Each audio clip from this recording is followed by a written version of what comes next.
Goswami, Howard, thanks for coming on. I really appreciate you taking the time to have a conversation with me. Would you mind telling us a little bit about yourself before we get started? Okay, thank you for having me. Let's see. I began a serious spiritual practice, Bhakti Yoga, in 1969, which I've continued to this day. I after several years of that spiritual practice and doing a lot of things like opening dozens of centers in Latin America and also North America, I went back to school, went back to college, which I dropped out of in the 60s. And I finished up an undergraduate degree at UCLA in world religions, then went to Harvard and did a doctorate there in Sanskrit and Indian studies. And I'm very interested in topics like metaphysics and just sort of a general philosophical approach to understanding what's real. And I lecture a lot and I write books and try to keep myself out of jail. So that's basically it. Cool. So I'm an atheist, by which I mean I believe that naturalism best explains everything that we see, all the arguments and evidence. Could you tell me some of the reasons you believe in Vaishnavism and what Vaishnavism is? Sure. Vaishnavism, the word Vaishnava comes from the word Vishnu. And Vaishnavism is the main monotheistic tradition in South Asia. And it's based on the understanding that there are basically actually three fundamental types of things that exist, which are called tattvas, or just fundamental categories of existence, which are the category of selves or conscious souls, matter, physical world, and God. And it's the culture which produced yoga, many kinds of yoga. Perhaps the main text, certainly the beginning text, is Bhagavad Gita. And then the tradition historically was represented by many of the greatest scholars and intellectuals in South Asian history. There's a very distinguished tradition going back many, many, many centuries. And so I'm engaged now in sort of trying to create a bridge to see how that philosophy and theology and logic and so on, how it interacts with contemporary views. And I've taught at the Graduate Theological Union in Berkeley, at the University of Florida, lectured in all kinds of universities, and published and all the usual things. So as far as why I took it up, of course, that gets to my epistemology, because by nature, I do require for myself good reasons to do what I'm doing. And so gathering all the evidence and looking at it from what I consider to be a reasonable perspective, I made my choice as far as what I think is real. And so here we are. Cool. So what would you consider like the evidence? Or so Vaishnavism is a belief about specific belief about Hinduism, like the predominant one. Is that accurate? Yeah, I mean, Hinduism, the word Hindu is actually a mispronunciation of a Sanskrit word. There's a word Sindhu, which was the name of a great river that historically divided what we now call India from the Persian Empire. And so in Persian, in ancient Persian, which is actually a dialect of ancient Sanskrit, they pronounced an S at the beginning of a word as an H. So they called the land on the other side of the river the Hindu land, or Hindustan, stan meaning like place. And so then when there was a Muslim invasion, roughly 1,000 years ago, invasion of India, brutal, actually, brutal invasion. And they brought this pronunciation. So they called everybody that wasn't a Muslim a Hindu. And gradually, with the next wave of colonialism, which was the British, it somehow people in India didn't really use the word Hindu self-referentially until about 200 years ago or less. So what you find there was a whole collection of spiritual and religious traditions, but because they usually didn't kill each other over it, it didn't become clear to the West that they were actually different traditions. It's a good summary. I like that. So remember we had a conversation briefly last time about naturalism and epistemology. Yes. What do you think is the correct epistemology? Because most people in the secular community, scientific community, think that religious beliefs are mostly unfounded. And do you think that they're unfair in that assessment, or that they shouldn't be as critical? I think they are looking at it through one particular lens, and they're imagining that's the only lens. Oh, you muted. We lost sound. Testing. Still on my end.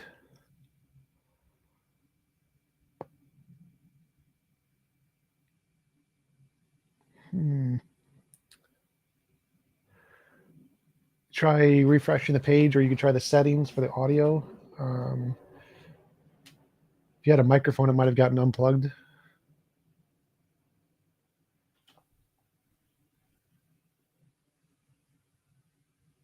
Still nothing.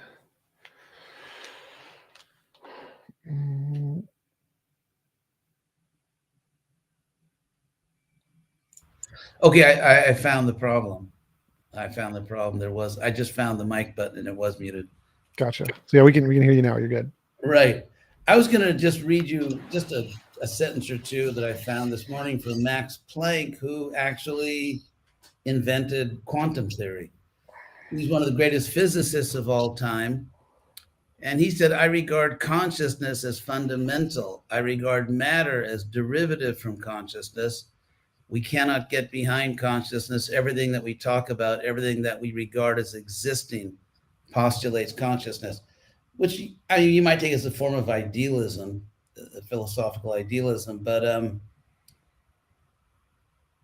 ultimately, as you know, it gets down to epistemology, like what's your theory of knowledge? And so I find the idea that we can only know things empirically to be grossly irrational, and not to say philosophically claustrophobic. And interestingly, this was actually, the Wienkreis, the Vienna Circle, around 100 years ago, and they posited logical positivism. Yeah, logical positivism, and which was rejected by a strong majority of the atheistic philosophical community over 60 years ago. For one thing, because it's self-contradictory, because the statement that we should only accept as reliable facts things that are empirically verified, that statement can't be empirically verified because it involves immediately the most egregious form of circular reasoning. And so, I mean, to me, it's very clear that we have various ways of knowing. We have intuition, and all kinds of intuition. I mean, Plato talks about recollection. So the idea that the only means of knowing available to us is empirical, I think, is obviously not true. For example, take democracy. I mean, Jefferson says in the Declaration of Independence, we hold these truths to be self-evident. Self-evident being a technical philosophical term introduced by Aristotle. The idea being that it's self-evident that we are created equal, and that we have certain rights. And so if everything is just empirical, then we're not equal. Justice is imagination, and genocide is not morally wrong, because empirically we can't talk about right and wrong. So if we look at our deepest intuitions, about like some things are fair, unfair, some things are evil, like let's say raping people or murdering people and so on. Those are all metaphysical intuitions. And a world in which there's nothing, we can't know anything except what's empirically verified. First of all, to assert that is already to assert a metaphysical position. So a proposition which, if it's true, is not true, is not a good start for philosophy. So I think I'll just start with that. Well, as you mentioned, most people rejected logical positivism, so it wasn't really the foundation for atheism or secularism today. I think the foundation is more that most religious claims don't have any evidential way to differentiate imagination from reality. And so there's no more support for religious claims than there was for leprechauns or fairies or unicorns or Actually, those kinds of actually, things. actually, I think what you did just then, with all due respect, is that you kind of slipped back into logical positivism.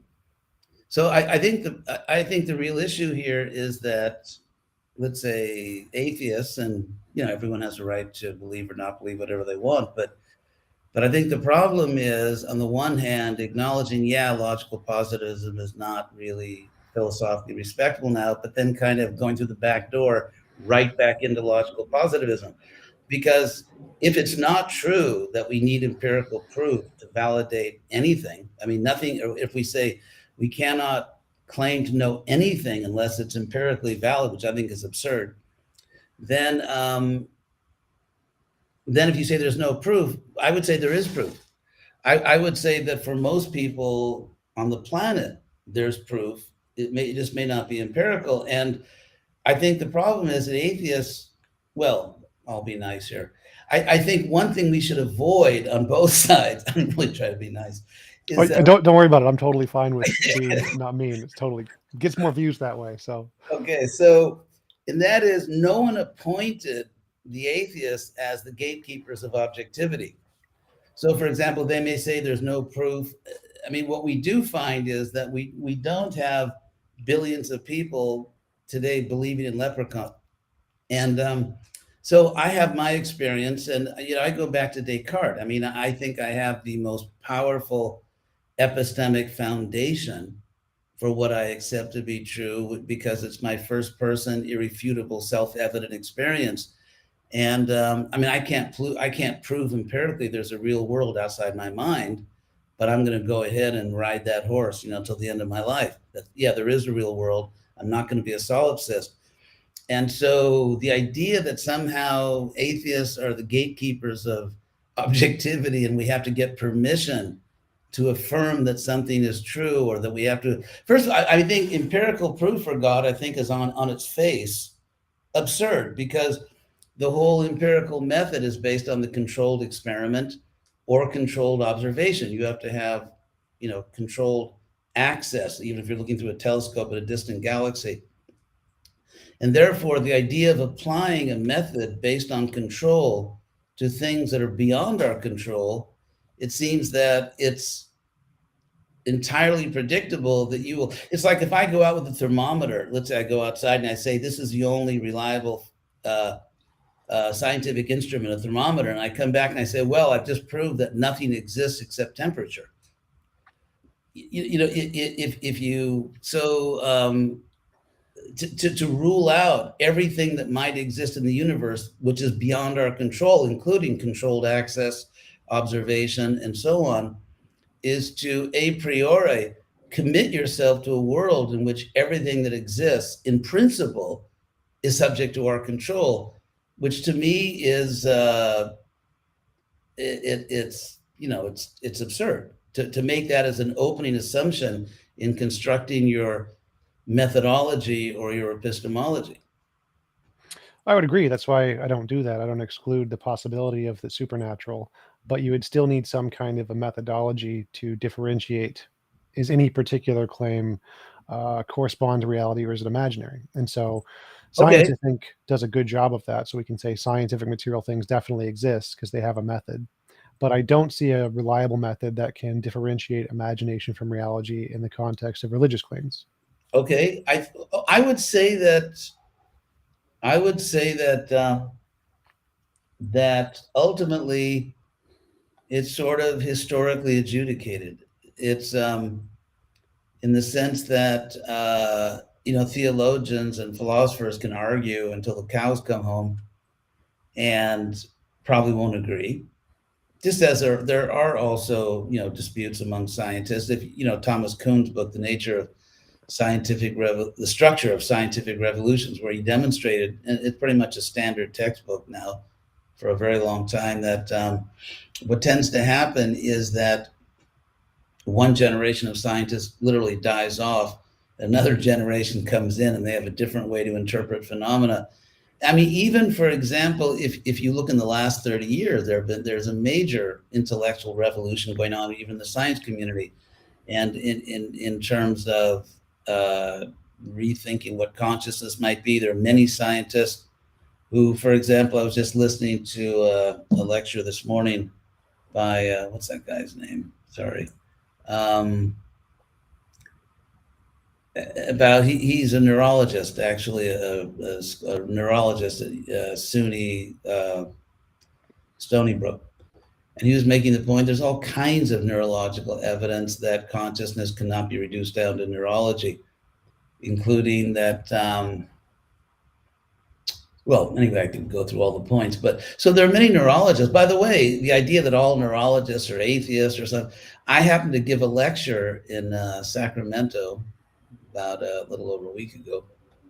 And one of the people attending the lecture was a professor at the University of California in Davis, which is a top university, and she's a neurologist. And so I said, well, someone told me that most neurologists are atheists, and her response was she just started laughing. And she, this is a person who has been in neurology her whole life, and she just thought it was no, that's not at all the case. They may not be Christians, or they may not be Jews, or this or that, but the idea that they are atheists, or strong atheists or materialists, is not true. So let's say I make a claim. I mean, to give like a typical thing they say in philosophy classes. Let's say someone claims that the great pumpkin rules the universe, and I say no, it's Krishna.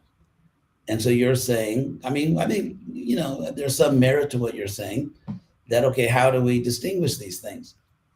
I think there are ways that we can go about it. Or let's say even worse than, I'd rather have someone believe in the great pumpkin than become a terrorist in the name of God. So how do we mediate? How do we distinguish? How do we even begin to look for objectivity in these different claims? Okay, here's one suggestion. One suggestion would be coherentism, which after foundationalism is probably the most important historically for epistemological theory. That if you have a worldview or if you have a certain philosophy, it has to be internally coherent. If it contradicts itself, it's not a serious contender. So we could look for coherentism. I would also want to rehabilitate, to some extent, the status of human testimony. Because what I've heard since I was a little kid is that the fact that most people that ever lived believe in some type of metaphysical reality beyond the empirical, that doesn't prove anything.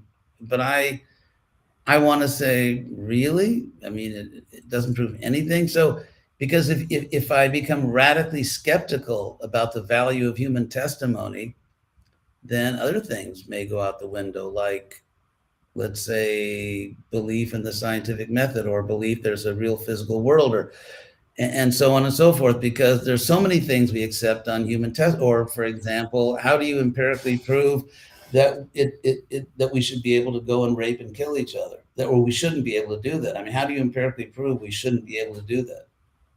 Yeah, go ahead. Well, I'd say that I'm a moral naturalist, so I think that we will be able to discover objective morality from natural facts in the world. So I think we will be able to test that in the future.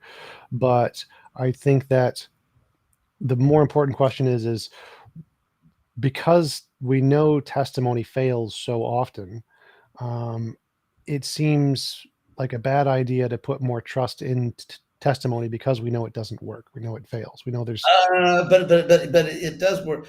I mean, you're right that it. A lot of people say things that aren't true, especially politicians. It seems nowadays. But I would say that there's testimony and there's testimony, and that, for example, if you could give an example of something that learned people, not just sort of passionate people that don't read books, but if you give an example of something which huge numbers of human beings, including thoughtful people, have believed for thousands of years, but now we know it's completely false. The flat Earth. No, first of all, actually, that's sort of something the scientists try to convince us of, that everyone thought the Earth was flat, although the Greeks actually had a way of measuring the circumference of the Earth. But what I would say is, I would make a distinction here, a categorical distinction between just not having an advanced state of science. Like you could talk about Ptolemy's epicycles in astronomy, or, let's say mathematical proofs for a geocentric solar system. I mean, there are cases where people, you see, what I would say is, at a more fundamental level, that example doesn't prove your case, for this reason, that even when people didn't really think the Earth was flat, by the way, at least not that many people. Well, I'm talking pre-Greek. So pre-Greek era, actually, many people did believe. Okay, so let's take that. But then in that case, I would say it's simply an example where people had limited information, but they did believe, they shared our belief in the power of observation, which is the essence of science. They believed in the power of observation. They believed in common sense. They were not skeptical or cynical about what they could actually see in front of them. As far as whether, I mean, maybe you could cite a text, like an ancient, let's say, pre-Greek text, or where people actually stated the Earth is flat, and if you walk off, I mean, I don't. Sail off. So most of them involve sailing off of the edge of the Earth. So yes, there were many different cultures who thought that. From watching the ships that sail off into the distance and you lose sight of them, they thought they fell off the edge. See, I think that's a myth for this reason. Because ancient people all had experience of ships falling off the horizon and then coming back with commercial goods. Because, for example, we know, let me just give one example, because it's my field, Indology, that we know there was a very vigorous commercial trade between Western India and the Persian Gulf. And if you look at the geography, you kind of sail right around and of course, they didn't have a Suez Canal then, but you get very close to where the canal is now, and you could just easily cross over to the Mediterranean. So there was actually a lot more international connection in ancient times than people tend to think. And so I would say that, and there's many examples, for example, in ancient Sanskrit literature, analogies or metaphors involving crossing the sea. So everyone had experience of ships crossing the sea and coming back with trading goods or other things. And so to say that everyone thought that, but even if some people thought the Earth was flat, which I am not convinced of. I mean, I'm sure some people thought that, but it wasn't like a generally accepted notion. But even, let's say, if it was, it's simply because they didn't have enough empiric information.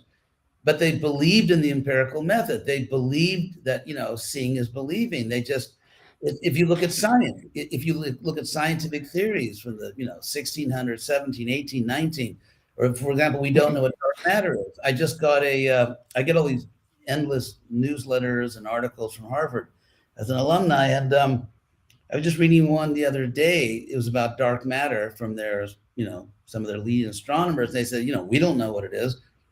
And so they conjecture. So the history of science, in fact, what they brag about is really the merit of science. The glory of science is that they're not afraid to theorize, and then you get new information and you refine your theories. So even if some people thought the Earth was flat, which means they lived in a place where they never saw a boat sail somewhere and then come back, which doesn't sound right. But anyway, let's say that was the case. Even then, it doesn't mean they were not open to the scientific method. They were just, that was their best theory based on the empirical evidence available to them. So I don't think it really makes the case. What I'm talking about is Well, people. just if you mind, so many ancient cultures subscribed to the flat Earth cosmology, including Greece until the classical period, the 5th century BC, the Bronze Age and the Iron Age civilizations in the Near East until the Hellenistic period of 31 BC, and China until the 17th century. So there's quite a few of them that had that, and this I, was I would like to see. I would like to see evidence from their literature, because okay. because yeah, I would. Because as I know, for example, the Greeks were very much a seafaring people, as were the ancient Phoenicians, and they were watching boats go over the horizon every day and coming back. If you look at the whole, because as we know, Northern Europe was not so advanced. You got more developed civilization around the Mediterranean for various reasons. And they were seeing ships go off the horizon every day and come back. But in any case, still, even if they thought the earth was flat, my point is they still bought into the empirical method. If they did think that, it was based on the best empirical evidence that was available to them at the time. And if you look at the history of science, it's constant revision of theories, constantly getting new information. Right. So I would agree with that part, but your question was like, is there a belief that a lot of people share that science proved was wrong? And yes, the vast majority of our beliefs are beliefs that most people had that were proven wrong by science, like Well, science, stars. yes, science by definition, science has never proved that spiritual belief is wrong. And in fact, the very idea of them proving that is absurd.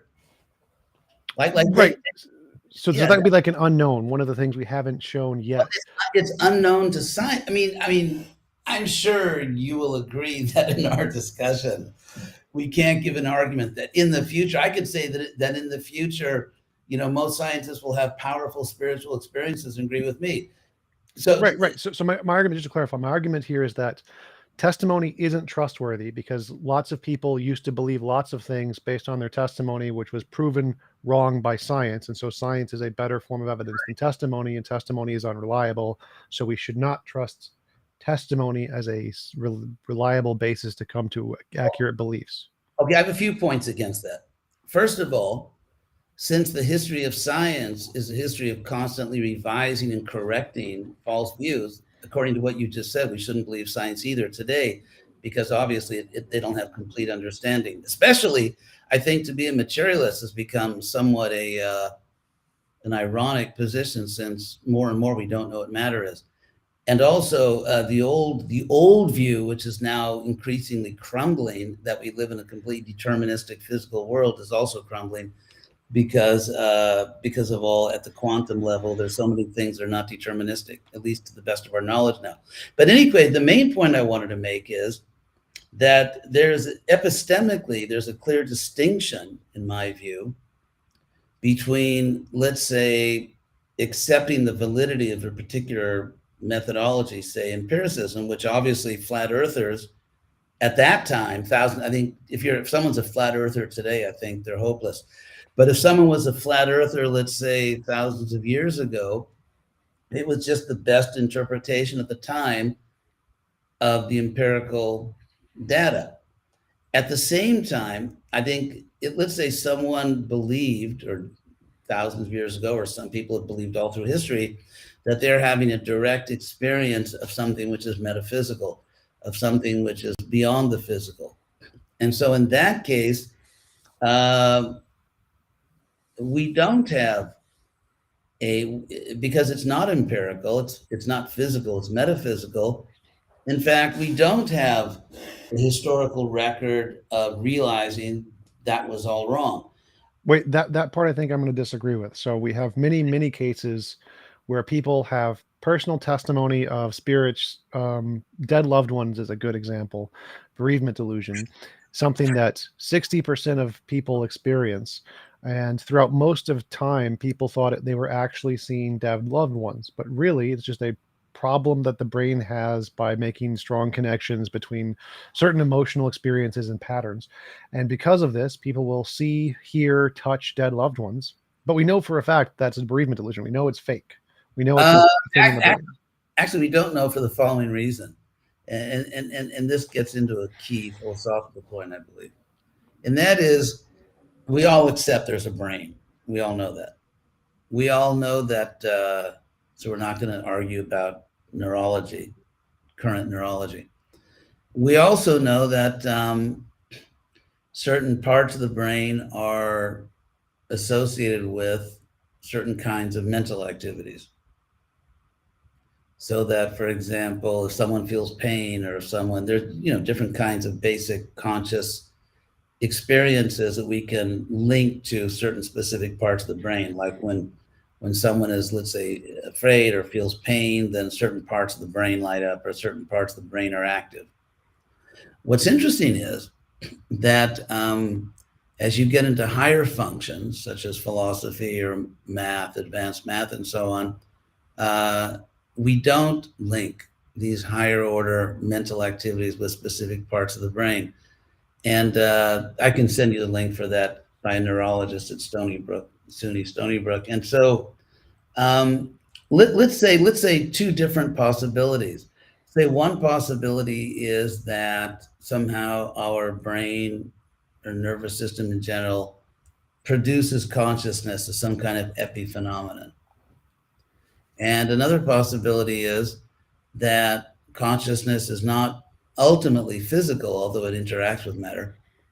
It's not ultimately physical, and in fact, our whole nervous system is conducting consciousness. And as we know, let's say if a wire is conducting electricity, and if you cut the wire, you don't get the electricity, or if you mangle the wire or crush the wire. And so if a particular object is being conducted by another object, then in that sense, what you do to the conductor affects the transmission.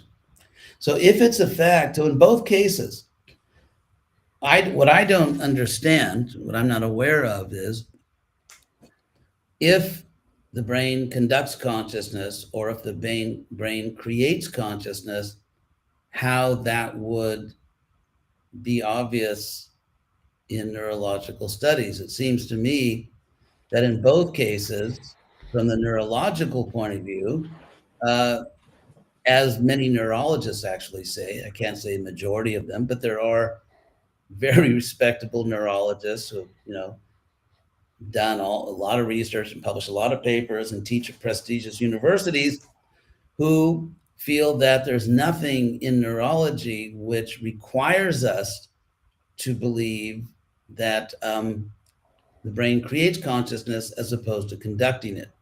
Well, I'm not sure that's relevant to my point. So in neurology, I know for sure the consensus is that hallucinations, bereavement delusions, false memories. Okay. But Yeah, those are independent of physicalism. So we know that these happen. We know there's this. I'm sorry. I'll address your point directly.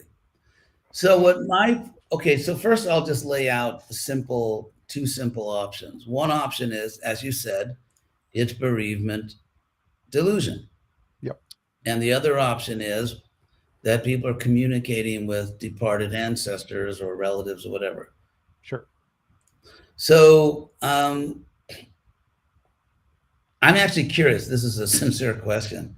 What is there about the neurology that proves one and rules out the other? The correlation to all the other kinds of hallucinations that we have. So, for example, there are many hallucinations where people say they saw a horse or something physical. So they thought they saw a physical thing that literally wasn't there. Okay. And we can show this in certain kinds of hallucinations. Like if I show you a picture of a Rubik's Cube, have you seen this? There's a very famous optical illusion with a picture of a Rubik's Cube and there's two orange dots in the middle. And to our eyes, they look like they're very different colors. But when you delete the rest of the screen, they're the exact same color. And so in this case, this isn't like talking to a dead loved one. This is just your brain made a mistake. And we can show your brain made a mistake. Okay. So let's go with that. Well, I'm going to leading to somewhere here. And we know from these mistakes, if we build them together, it leads to more complicated mistakes. Like there's a specific kind of delusion people have where they will imagine being assaulted by someone. And there's a very specific case where a woman fell asleep in front of a TV and was watching an actor on a TV screen, and she accused him of raping her, but obviously had a very good alibi. He was on TV at the time on a live radio station. And so this case we know was false. This did not happen. This is just a hallucination. And so all of these cases are exactly analogous to the cases of people seeing dead loved ones. But for some reason, you want to treat that one as special and say maybe they actually saw the dead loved one.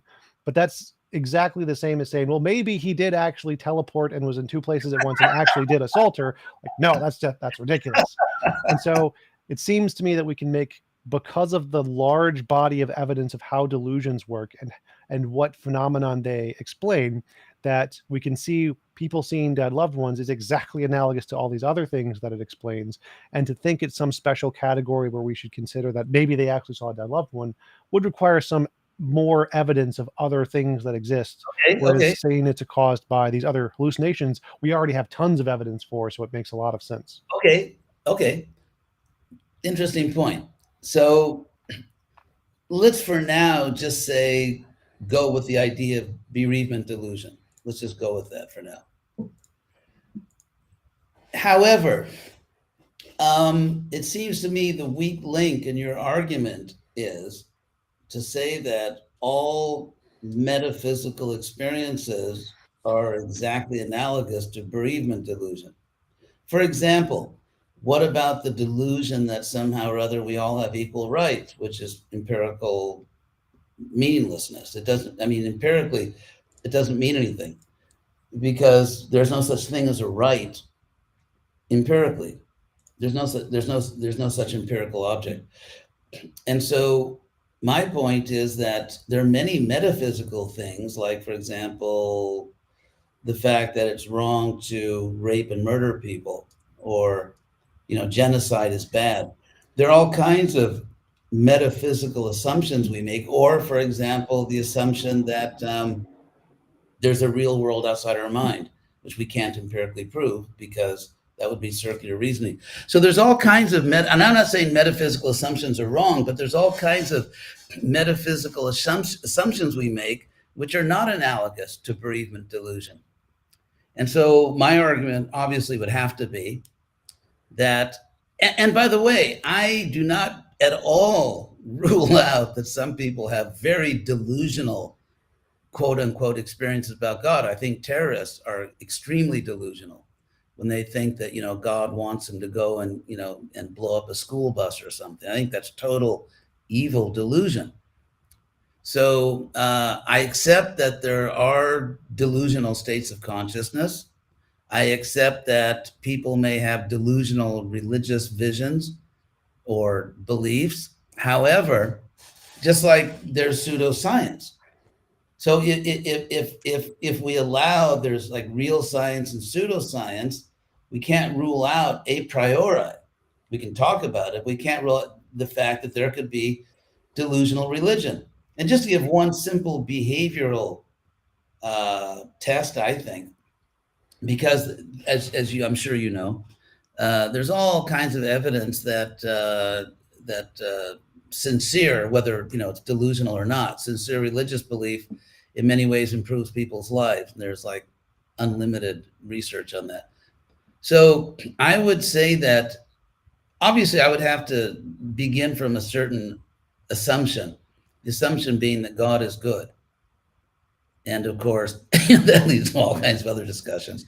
But let's say if I base it on my claim that God is good, and therefore if someone by their so-called religious practice or belief or whatever is becoming, in a way that I think you and I could agree, a better person in terms of how they treat other people and so on and so forth, then I would say whatever their belief is, I may not totally believe it, or I may think there's a little bit of delusion in, but it's not, I think in some fundamental way they're onto something. Whereas when people claim to be religious and are doing evil in the world, and we know there's been a lot of that historically, and there's been a lot of evil done by atheists also, if we want to be fair, then I think that would count against that. So we can't lump it all into one big category. Every belief that looks like religion in some way is exactly analogous to bereavement delusion. I think that's a huge assumption, which is going to break down in many ways. Well, sure. So I would agree that there's different kinds of beliefs, and different claims require different levels of burdens of proof, different kinds of evidence. And so, like, if you take morality, for example, I don't think there's any like super strong evidence of objective morality. I believe there is an objective morality, but the evidence we have is looking at patterns in moral intuition and moral progress and philosophical dilemmas and saying, oh, look, there's a pattern here. And we can infer this pattern by looking at changes in cultures through time and through technological gain and cultural shifts and say, there's a very clear pattern going in a single direction. And so in that case, we provided evidence. It's not simply the fact that lots of people believe this, that doesn't matter. And it's not the fact that it could definitely be a delusion. It could just be a product of evolution, and that's fine too. That's probably the strongest evidence of what explains morality. But at least we can provide some other basis of evidence here, which is that there's a very clear pattern of moral progress. Okay, but you see, the word progress is circular. Well, progress, the word there doesn't matter. There's a pattern, and whatever we label it doesn't matter. So because there is a consistent pattern in a single direction, whatever you want to call the direction doesn't make a difference, because that's still one direction, not the other. So there's a pattern. But I think it does make a difference for this reason. I mean, Kant talks about people's deep moral intuitions, which I'm not going to get into Kant because I disagree with him about a lot of things. But for most people, based on their deepest intuitions, and I don't rule out intuition as, under proper conditions, a legitimate form of knowing. For most people, let's say I'm morally outraged because I hear that someone raped someone or murdered someone or whatever, my outrage, I don't think that why didn't the perpetrator get the evolutionary biology memo?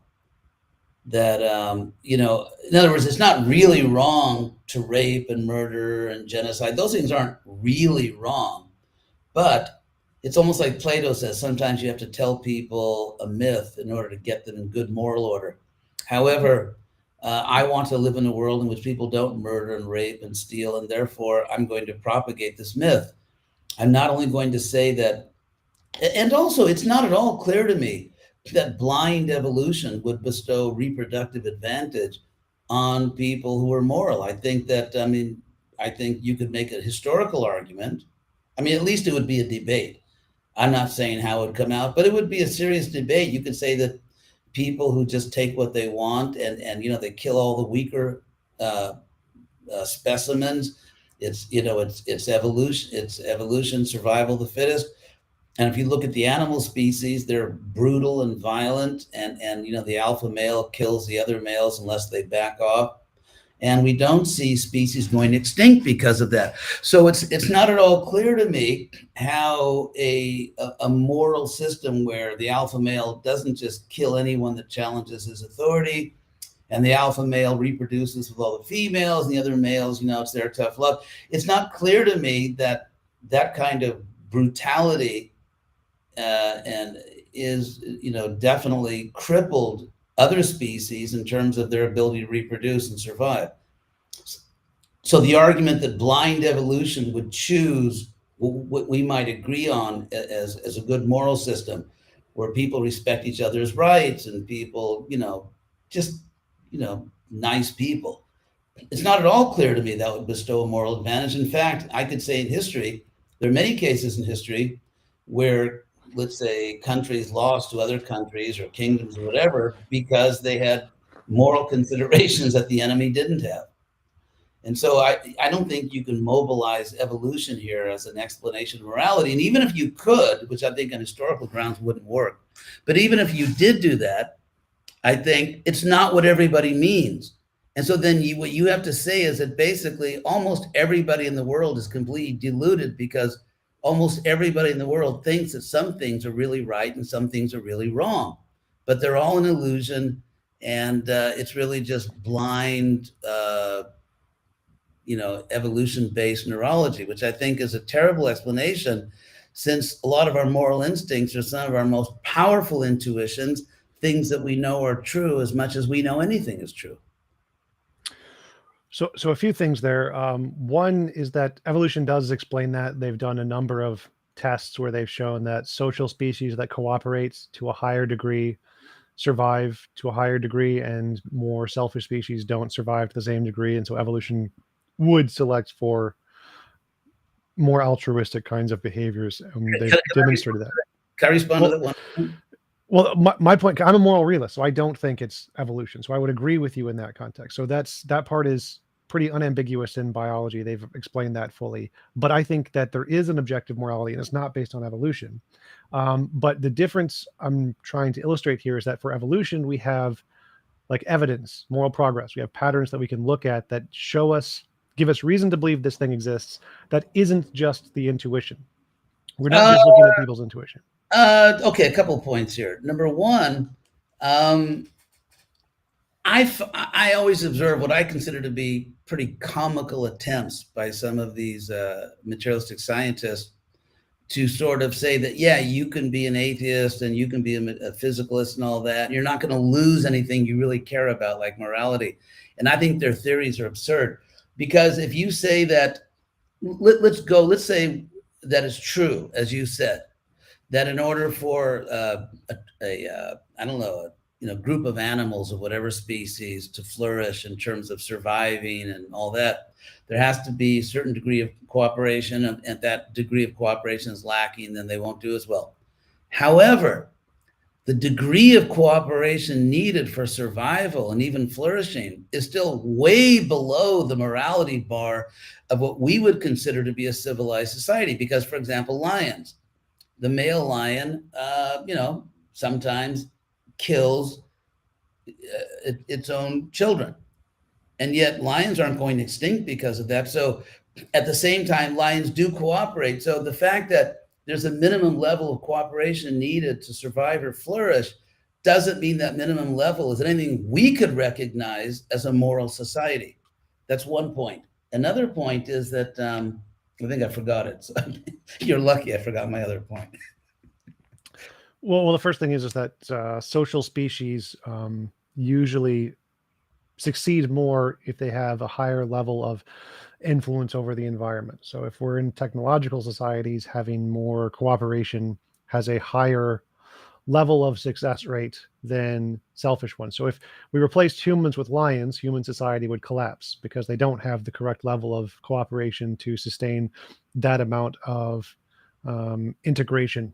And so the level of cooperation required to build a successful society increases with the amount of influence the society is interacting with the environment, or something along those lines. Oh, okay, but okay, so let's say, I mean, I'm not sure about that, but let's just go with it for the moment.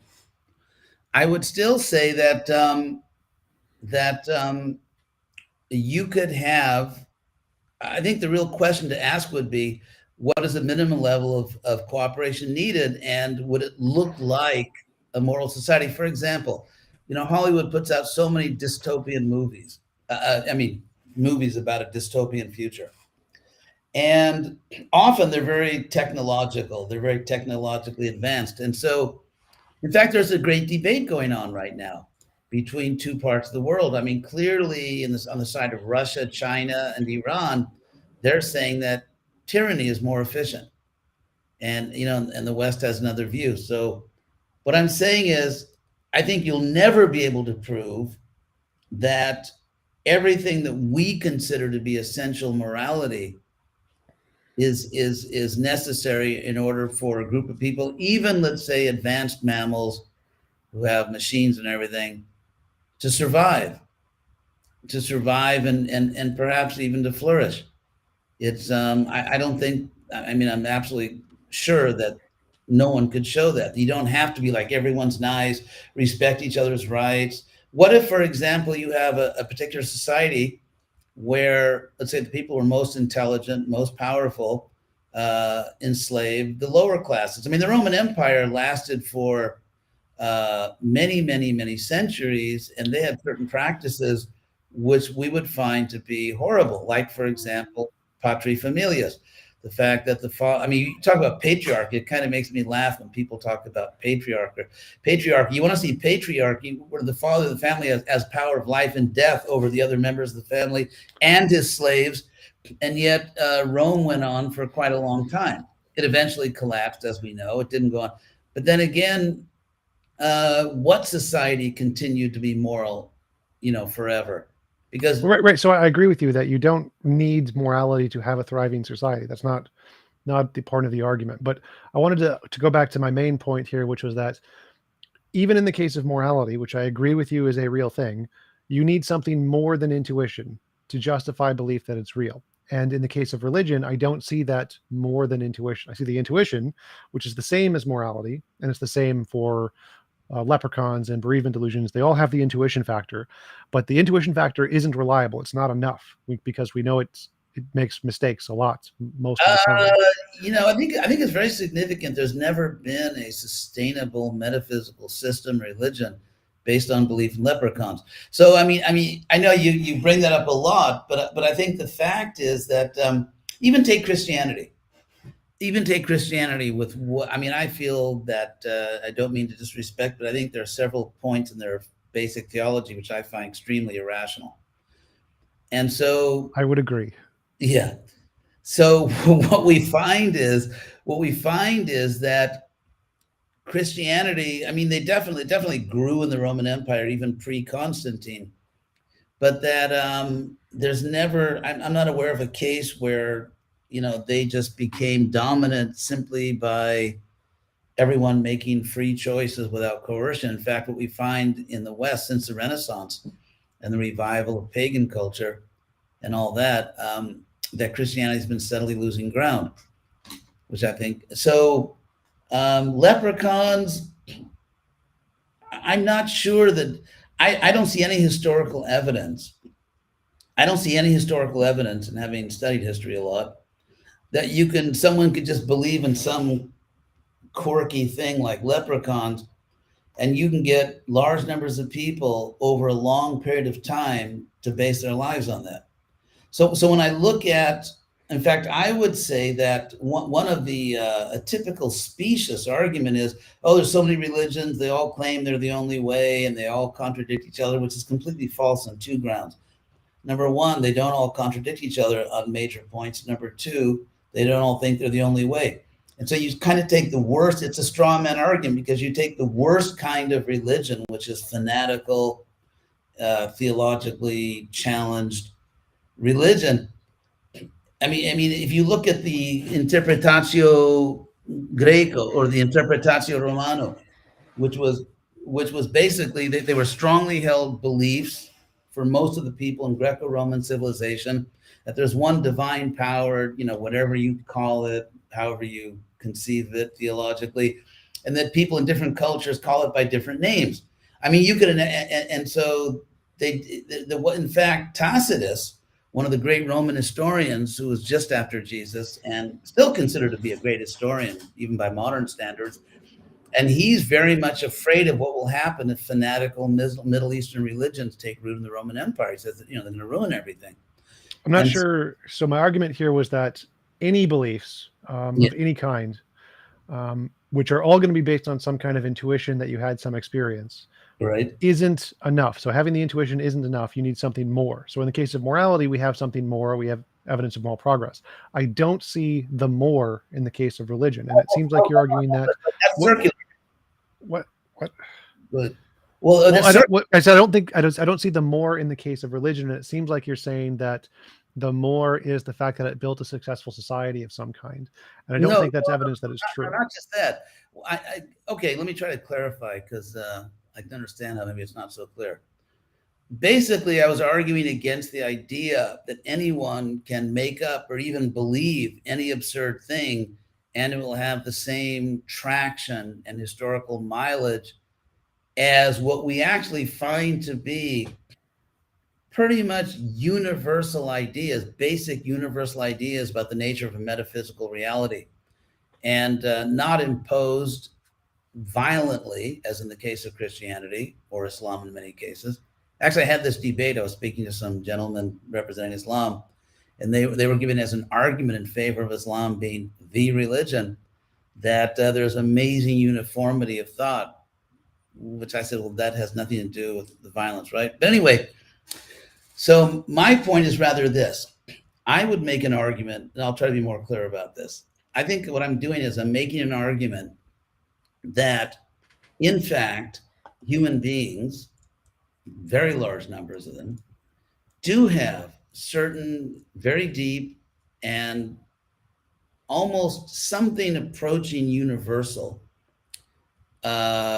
perceptions or intuitions about the nature of a metaphysical reality. And to give one simple example of that, well, anyway, Well, I so would agree. Therefore, what? therefore, what I would say is that if you have wide agreement by humanity, not obviously nothing like unanimous agreement, but wide agreement on certain basic metaphysical principles, and if in the past, not always, because science has been used for good and evil, as we know, Hitler had a scientist, but often that these near universal or quasi universal beliefs tended to be the foundation of moral systems that, at least to some extent, we could recognize as having some validity, then you can't just say that's meaningless. Because to say, well, that means nothing, that's like leprechauns. No, because in fact, we don't find beliefs that we would consider eccentric or just bizarre beliefs like leprechauns or whatever did not have the same traction, have not attracted large numbers of people, have not, especially I would say, because there's all kinds of science doubters at a level of people who are not so educated, it's all just a conspiracy. So I think we have a right to talk whether we're evaluating, the track record of science or religion.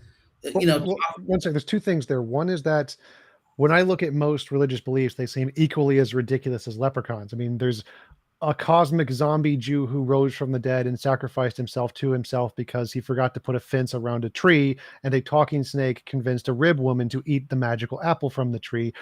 That's pretty ridiculous. I don't see how that is any less ridiculous than leprechauns. But even if we granted that, let's say we grant that. Okay, I want to respond to what you just said, because what we find is, even in Judea, let's say Adam and Eve, that story, which I personally don't believe is literal history. So what I found growing up in a Jewish environment is that the Adam and Eve story played almost no role in the lives of people. That's not, they knew the story and they didn't, publicly rebuke the story, but that's not what anyone really cared about. And so in every religion, and frankly, you can find all kinds of bizarre, eccentric theories in science, which at one time were the scientific mainstream. And I would not at all rule out that some current beliefs, not proven facts, but current beliefs, best guesses about dark matter, turn out to be just as laughable. So the point is, if we look at not what someone said who wrote a holy book, but what actually was the foundational convictions and intuitions of people who had some level of education, and in terms of their faith, in terms of their belief, it wasn't about Adam and Eve, and at least not the way I grew up. And it wasn't about, so we have to compare apples and apples here. There have been many very eccentric scientific theories which were disproven. Well, I agree with you. My point is that people believe lots of completely ridiculous things all the time. Like take Scientology, right, where the Xenu nuked the volcanoes to free the souls of the Wobblegoos. Or take Mormonism, where Jesus went to Idaho after he died and rose from the dead. There are lots of completely ridiculous beliefs. And so I think it's false to say that religions are not equivalent to leprechauns. I mean, leprechauns just don't have any implications about ontology. The reason I say that, the reason I still say that, is because I think you're mixing two things.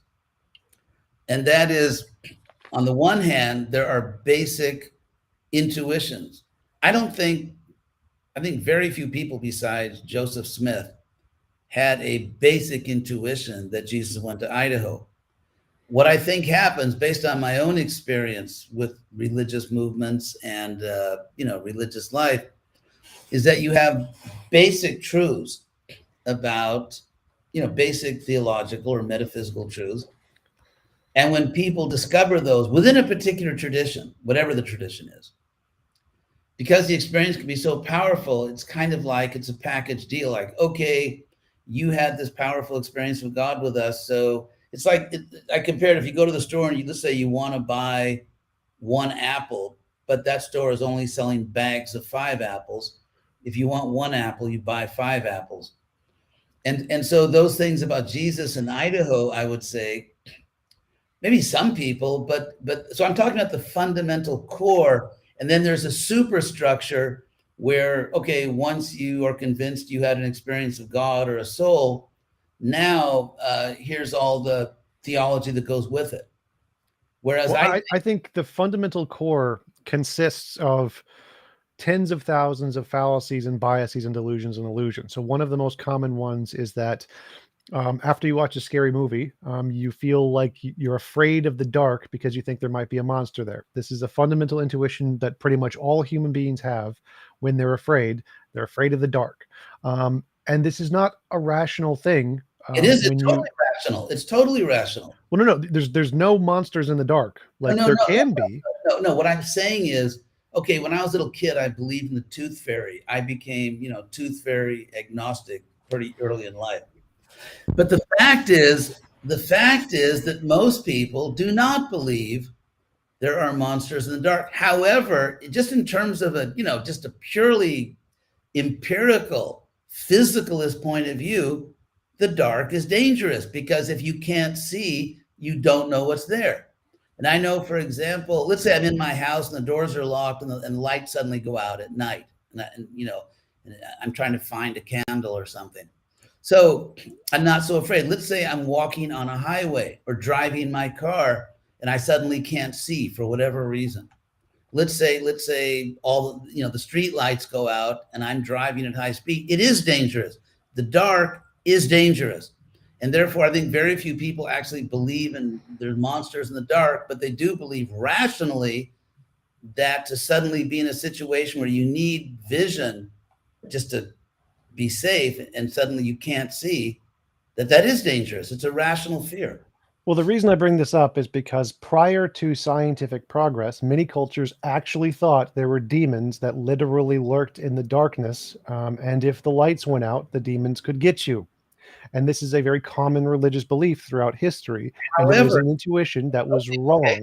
But what you also find is that in these ancient civilizations, that those beliefs tended to be embraced by people who were not the best and the brightest. For example, Plato's Republic. In Plato's Republic, he's really down on Homer because Plato argues that there are philosophical reasons, good philosophical reasons for theistic beliefs. Even Aristotle, who was definitely not religious, he gave his argument from contingency, the unmoved mover. However, Plato says that Homer, the Iliad and the Odyssey, which is kind of like the core of the Paideia, the Greek educational curriculum, which was very popular around the Roman world, is nonsense. And actually Plato makes this very, very radical statement that we should stop teaching Homer to children because it's giving them a very irrational view of metaphysical things. So you can, again, it seems to me it's just like a series of straw man arguments. Take the stupidest people, take the most superstitious people, and they represent a civilization. I mean, look at American voters, for God's sake. So when I mention these are things that happen in all human brains. This is a fallacy that is in all human brains. That's why it's a named fallacy. No. I don't believe that all human brains thought that there are scary creatures in the dark. I think that more rational people understood on very good grounds that the dark is dangerous. This is called a type 1 and type 2 error. It's one of the classical examples in neurology of things that the brain does because of evolution that are just false illusions that happen to just pretty much every human being. That's just innate in human brains. So we know that there's tens of thousands of fallacies, biases, illusions, delusions, hallucinations that are named. And they're named because we know that they are things that happen in pretty much every human brain. No. Every human brain doesn't think there are little monsters in the dark. But I think every human brain rationally thinks, and this is what evolution would tell us, not there's monsters. That I think is a cultural superstructure. I think what every human brain rationally believes that in certain situations, if the lights go out or if I'm suddenly in the dark, it's dangerous. I mean, I personally would not at all want to walk through a forest at night in the dark without a flashlight or even with a flashlight, because there are all kinds of predatory creatures. And for example, where I live, they have, all around, I live in this actually beautiful area in the hills of Southern California by campus. And there are all these signs saying, watch out for rattlesnakes. And so I absolutely would not want to step on a rattlesnake in the dark or run into a mountain lion.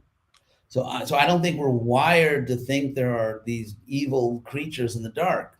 And the proof that we're not wired for that is that most people don't believe it, and most people haven't believed it. And we have proof from thousands of years ago in Plato and other writers. So look at America today. Well, the proof here is that we have an intuition to be afraid of the dark, and then people take their cultural beliefs and try to explain why that's the case. Some people all people do this. This No. is why every religion exists. This is why every cultural belief is why leprechauns exist. What you're saying is empirically not the case. Because, for example, I never believed that. I never believed there were monsters in the dark. No one in my family ever believed that. And no one I ever knew ever. No. You have an intuition to be afraid of the dark. Everybody has that. And that's an intuition to explain the unknown. But I'm very glad I have that, because that doesn't matter. This is what I'm proving. So this part is correct. Everybody has a fear of the intuition, and everybody has an intuition to try to explain things they don't know. They make up stories to explain the unknown. No, everyone doesn't do that, because I always was a little nervous if I was alone, out in the world in the dark. And I never, ever, and no one I've ever known in my life ever made up a story about it. Yes, they do. That's literally, the brain does this. So if you try to see someone in the dark and you think it's a family member, your brain is doing that. So this is something that literally have been proven. Every brain that is alive does this. It's just a however, if you are but that's not, thinking or hoping. I'd have to see the studies, because I've never, ever experienced, I don't know anyone that's ever experienced the things you're calling universal. Type 1 and type 2 errors, they are literally universal. This has been proven scientifically. We have dozens of studies. Google type 1 and type 2 errors. Then why didn't I ever experience it? You did. You've experienced type 1 and type 2 errors. They're called false positives and false negatives. Irrational child. I'll give you an example. One time I was attending a spiritual festival in West Virginia, and there was no indoor plumbing, and I needed to, so I had to go out, and this was on a hilltop in West Virginia. It was like pitch dark. I don't even know how I made it. And I didn't want to relieve myself right next to the house I was staying with other people. So I walked a little bit, maybe 20 yards, and to relieve myself. And then I heard someone else moving in that area. And my first instinct was not that it's a family member, but that, and one of the reasons, of course, I was a little concerned is because I had a shotgun pulled on me by a redneck hillbilly the day before. But in any case, it's just not, you can't just declare things to be universal when so many people have never experienced anything like that. Yes, I would say that being afraid of the dark in certain conditions, not in others, in fact, is something given to us by nature to protect us.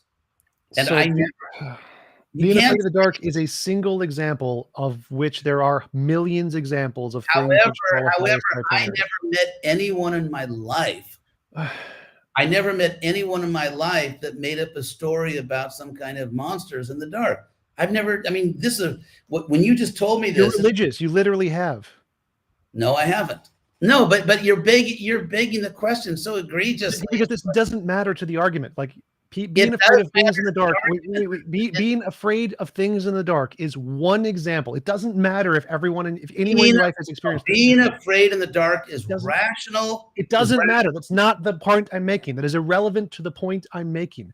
The fact that a large percent of people are afraid of the dark and make up stories is an example of a specific kind of brain failure. This brain failure is called a type 1 error. It is a larger class. Sorry, but I really reject your claim that maybe you should listen to it all the way through before you interrupt. That most people make up stories. I think that That's not the claim. Listen to the claim all the way through first. So making up stories of things in the dark is a single example of a larger class of things which has hundreds of thousands of examples, which are called type 1 and type 2 errors. Type 1 and type 2 errors are a thing that happens to every single human brain. And the fact that you make up stories in the dark is a common example to help people understand what this is. It is not required that people make up stories in the dark to experience type 1 and type 2 errors. Okay. However, you have a major point for the following reason. If it turns out to be the case, and it is absolutely the case, that I would say what is universal is people who have their wits about them and who know that the world is dangerous, especially if you're in certain environments, that if suddenly everything's dark, they're concerned about it. That's just rational. Now, the next point of making up stories. In fact, what we find is that some people make up stories and some people don't. And I would argue that therefore, just as there is pseudoscience and real science, I would say there, some people make up stories and a lot of people don't make up stories. And what I strongly suspect is the people who don't make, and you can't say that, because sometimes in the dark, there really are dangerous things. And so to say that because some people make up stories about things they don't understand, therefore it follows logically that religious, let's say, theologies consist of people making up stories. That is not even, that's like a million miles away from what I would call a strong argument. My argument isn't making up stories. My argument is confirmation bias, which literally every brain suffers from. Including yours. Yes, and faulty generalization, every brain suffers from. Type 1 and type 2 errors, every brain suffers from. However, what we find is, as in science, that because we are predisposed to confirmation bias, and because we are fallible, therefore we need some way to filter it out. We need some better method. And therefore, and I have that as much as you do. Well, that's what I keep asking you. What is I have a method of novel predictions. Mine works. What is your method? Because your method that you've described so far is that it's a thing a lot of people believe, built a successful culture, and the smart people believed it. And those are the only things you provided. All of those are fallacious. No, sorry. I never presented that as a methodology. That was anecdotal. If you want a methodology, here it is.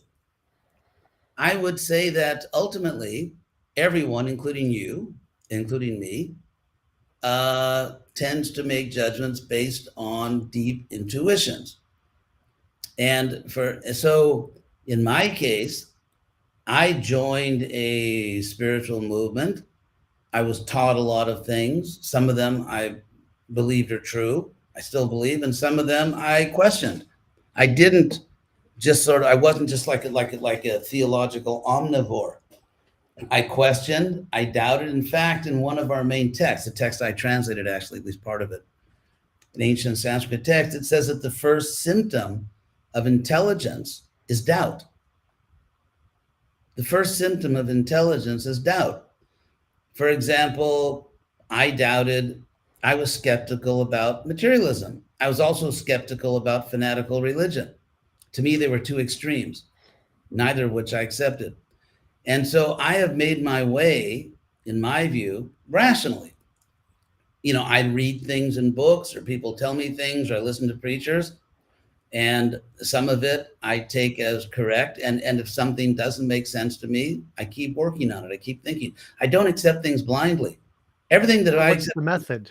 How do you use a method, and can we show that method works? Because my method we can show, novel testable predictions. That's a way to. My method consists of the two main epistemological methodologies, which are foundationalism and coherentism. Foundationalism means that every system of knowledge, empirical, theological, whatever it is, it's based on certain fundamental assumptions which strike the person holding that view as self-evident. They prove themselves. They don't require, that what comes from Aristotle, by the way. So for example, we could talk about solipsism. You can't really prove that, as Descartes said, that you're not a brain in the laboratory of an evil genius imagining you have a podcast or something. Well, so let's take that example. So the belief that I think there's an external world has a lot of evidence. Belief there's a God has zero evidence. So I No. can give good reason to believe there's an external world. However, the evidence, you see, the evidence, if you want to avoid circularity, we're talking about the foundation. The foundation is you accept the world as real, like I do, Yes. because you experience the world in such a way that it proves itself to you that it's real. Because no, because any particular sensation, like you drink a cup of water, you touch something, you hear something, that's all circular because that all is based on the assumption there's a real world. For example, but none of that's a part of my evidence. So my evidence that there's an external world is that I can create beliefs and methods that say if my idea corresponds to the things I'm experiencing, I should be able to make predictions about my future experiences. And if I get those right, that's a good reason to believe whatever led me to that belief. That totally doesn't address the point. No, it does, because this my belief in the it does. It's internal. That's fine. It doesn't need to not be internal. Yeah, it does. I'll explain why. Because I don't think you're really grasping the point of foundationalism. In other words, it's possible. I don't think it's really possible, but let's say it's logically possible. It's logically possible that let's say Descartes' evil genius has created a world, or let's say an imaginary world, a hallucinogenic world. And in that hallucinogenic world, all the laws of nature are uniform and they all work, in quote unquote scientific way. So foundationalism is not talking about, see, what you're talking about is coherentism. You're not talking about foundationalism. What I said was neither of those. Epistemic foundations and methodologies are two separate categories. I am a foundationalist, but my foundation is I think, therefore I am. That's my foundation. There's nothing else in there. That's it. From that, I can say there's some difference between the kinds of experiences I have. If I imagine a unicorn, I don't see a unicorn. So there's two classes of things there, the imaginary and the experiential, and I need a method to differentiate which experiences are of the imaginary kind and the experiential kind. You're really not addressing my point. No, I'm getting there. So this is the second step. The third step is, in order to differentiate the imagination from the reality, you need to have a hypothesis. And if that hypothesis can accurately predict future experiences, that's evidence. It's not proof. You don't need to prove we're not a brain in a vat. That's evidence which gives you reason to believe the hypothesis. So if you believe there's an external world, and if you believe because there's an external world, tomorrow the sun's going to rise, and it does, that's evidence that you're in the external world. However, it doesn't address the case where you're a brain in a vat. It does. No, I'll explain why. Because you're a brain in a vat, and the world that is being presented to you neurologically is a world of complete uniformity. And so therefore I did address that. So like, if I suppose I'm in a brain in a vat, but I believe I'm in the external world, and I say, if I'm in the external world, the sun will rise tomorrow, and I see the sun rise, my belief that there's an external world has evidence. I'm justified in believing there's an external world, even if there's not. You see, you're still not going down to the foundation. That's not foundationalism. My foundationalism is I think, therefore I am. There's nothing more in my foundationalism. That's the entirety of my foundationalism. Well, fine. But what I'm saying is that if it were the case that the evil genius, Descartes' evil genius, with a technology far beyond what we have today, created a world in your mind. Yes, I would be wrong, but it would still be evidence. Of complete regularity. It gets to the Gaudiya problem, where you can have a justified true belief. Justified false belief. It would be false. So if I have a belief that I'm in the external world, and it's justified because I have evidence from novel predictions, but I'm in a brain in a vat, it would be false. It would be a justified false belief. For example, let's say I'm having a dream. And in my dream, the laws of nature operate as they usually do. There's nothing psychedelic in my dream. I'm just having a dream, and just the normal laws of nature are operating. And then I wake up, and then I'm not trying to prove, by the way, there's no physical world. And then I wake up from my dream, and I see, well, that was a dream. Now, you can't empirically prove that the world you see when you're awake is more real than the world of your dream. You can't empirically prove that, but that's the case. You don't need to prove it. You can have evidence of that. So if you say the world is external and it's real. No, I'm saying but in the dream world, the laws of nature were operating normally. Right. And so you could have evidence that the external world is real, even though you're in a dream. However, what I'm saying is logically, let me try to explain this to you better. So I have a method, and I can apply this method whether I'm in a dream or I'm in Descartes' demon or the world is real. And if the method works, then I have a reason to trust that method. Doesn't matter if I'm right. I could be completely wrong. My method could be totally wrong, but it's still evidence. So I have a reason, I have justification but to on believe those there's an external. grounds, Wait. You don't have a method. You have not provided a method. well, I if have you, a method. One sec. Yeah. I have a method that I can use to justify my beliefs that can do a good job of differentiated imagination from reality as far as I can tell. So I have a reason to believe there's an external world because I can apply a method to it. You haven't given me a method. Okay, So I'll give you one. I'll give you one. First of all, in my epistemic system, there are true intuitions, and I can experience things as real, which are not simply empirical. And yet I can experience them as real because I have the power to do so. And you see, I think we have to distinguish here between a magical world and a mystic world. A magical world like Harry Potter is not, things don't obey all kinds of laws. It's just a magical world. So I've been living my life for well over 50 years based on certain principles, and I live in a completely rational world, spiritual context, which is completely rational, in which causes and effects follow perfectly according to what I thought they should, the way they should. And I'm proceeding. It doesn't in any way disable me in terms of functioning at a very good level in the material world. I've been very successful in my, let's say, external life as well. I know how to keep my bank accounts, and I know how to keep myself healthy, and I know how to, keep friends and everything. So all the usual ways you measure, like, are you a functional human being? Are you having a good life? I'd say, yeah, I'm having a great life in the material world. But at the same time, I have a spiritual life. And so if you say that intuitions are just like leprechauns or something, then of course the whole thing just collapses. But what I'm saying is that there are spiritual systems which are not empirical, but in which there's constant confirmation. Things proceed in an orderly way by cause and effect. And one can directly experience that in a way which is absolutely undeniable. And the fact that some people don't have that experience doesn't mean it's not true.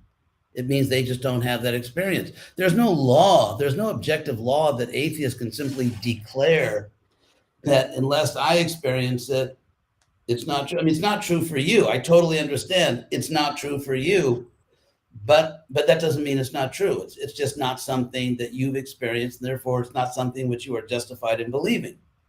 But I'm absolutely justified. In fact, I would say that my spiritual experiences, if anything, are epistemically more powerful than even such simple things as, like, I'm in the world, I'm touching this object.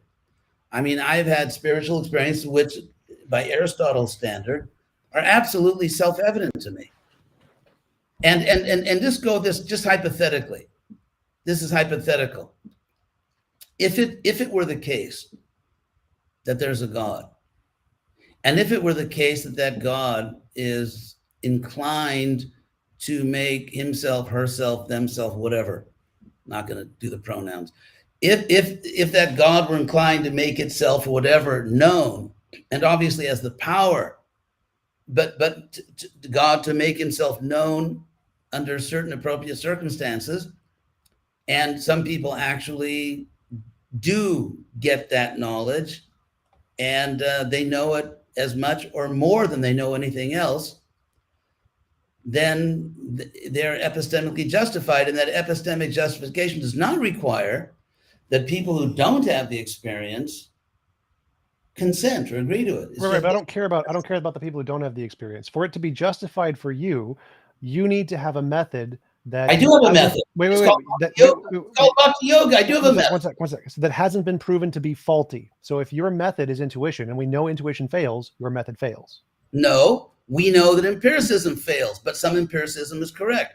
To say anything about empiricism? No. To say that all intuitions, there's only one kind of intuition, and that is the fallible kind. So because some claims that some people made to have intuitive knowledge, because it turned out not to be true, Therefore, no one has correct intuition. That's absurd. No. The claim here is that intuitions are not on their own reliable. No matter what intuitions, they are not on their That's own absurd. reliable, That's and you absurd. need intuition plus something else. No. For example, I have an intuition. I have an intuition that it's wrong to kill innocent people. Right, and that's not good enough on its own. You need something else. No, I don't. What else do I need? Something that isn't fallibly terrible at basis for evidence. No. You see, first of all, in the Gita, there's a distinction. People are in different levels of consciousness. So, for example, some people think that science is all a conspiracy and a plot.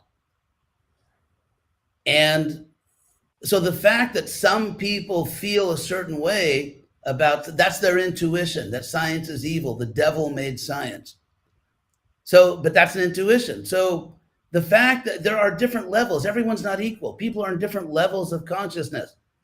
Intuitions may be enlightened and they may be unenlightened.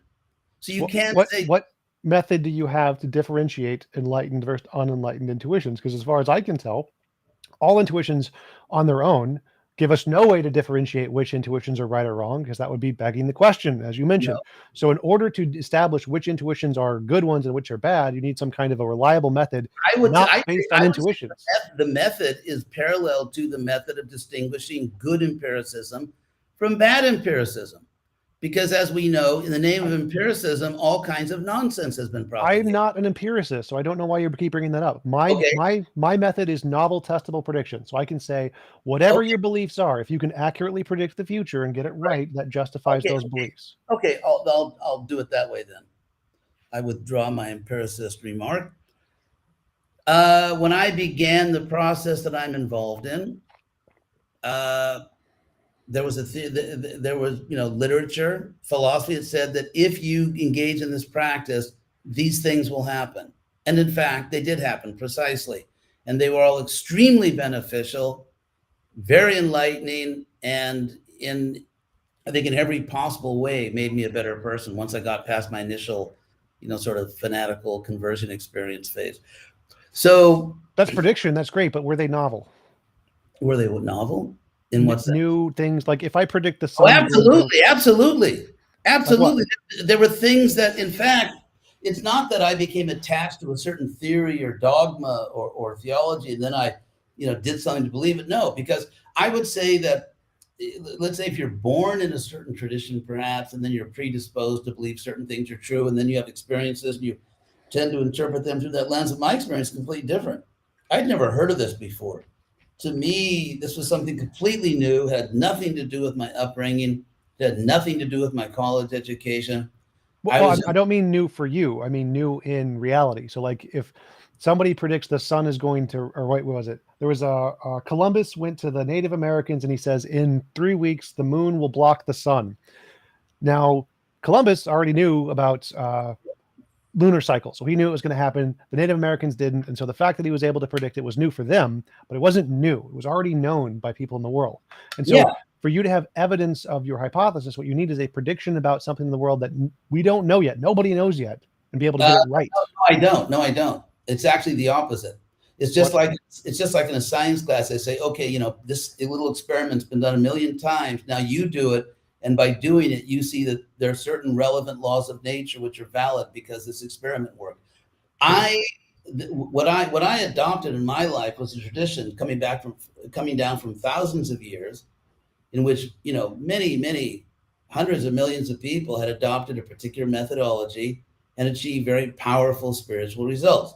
I was told in the literature I read, that if you do certain things, your life will dramatically improve in certain ways, and you will get a certain understanding that you didn't have before, and you will have it by direct experience.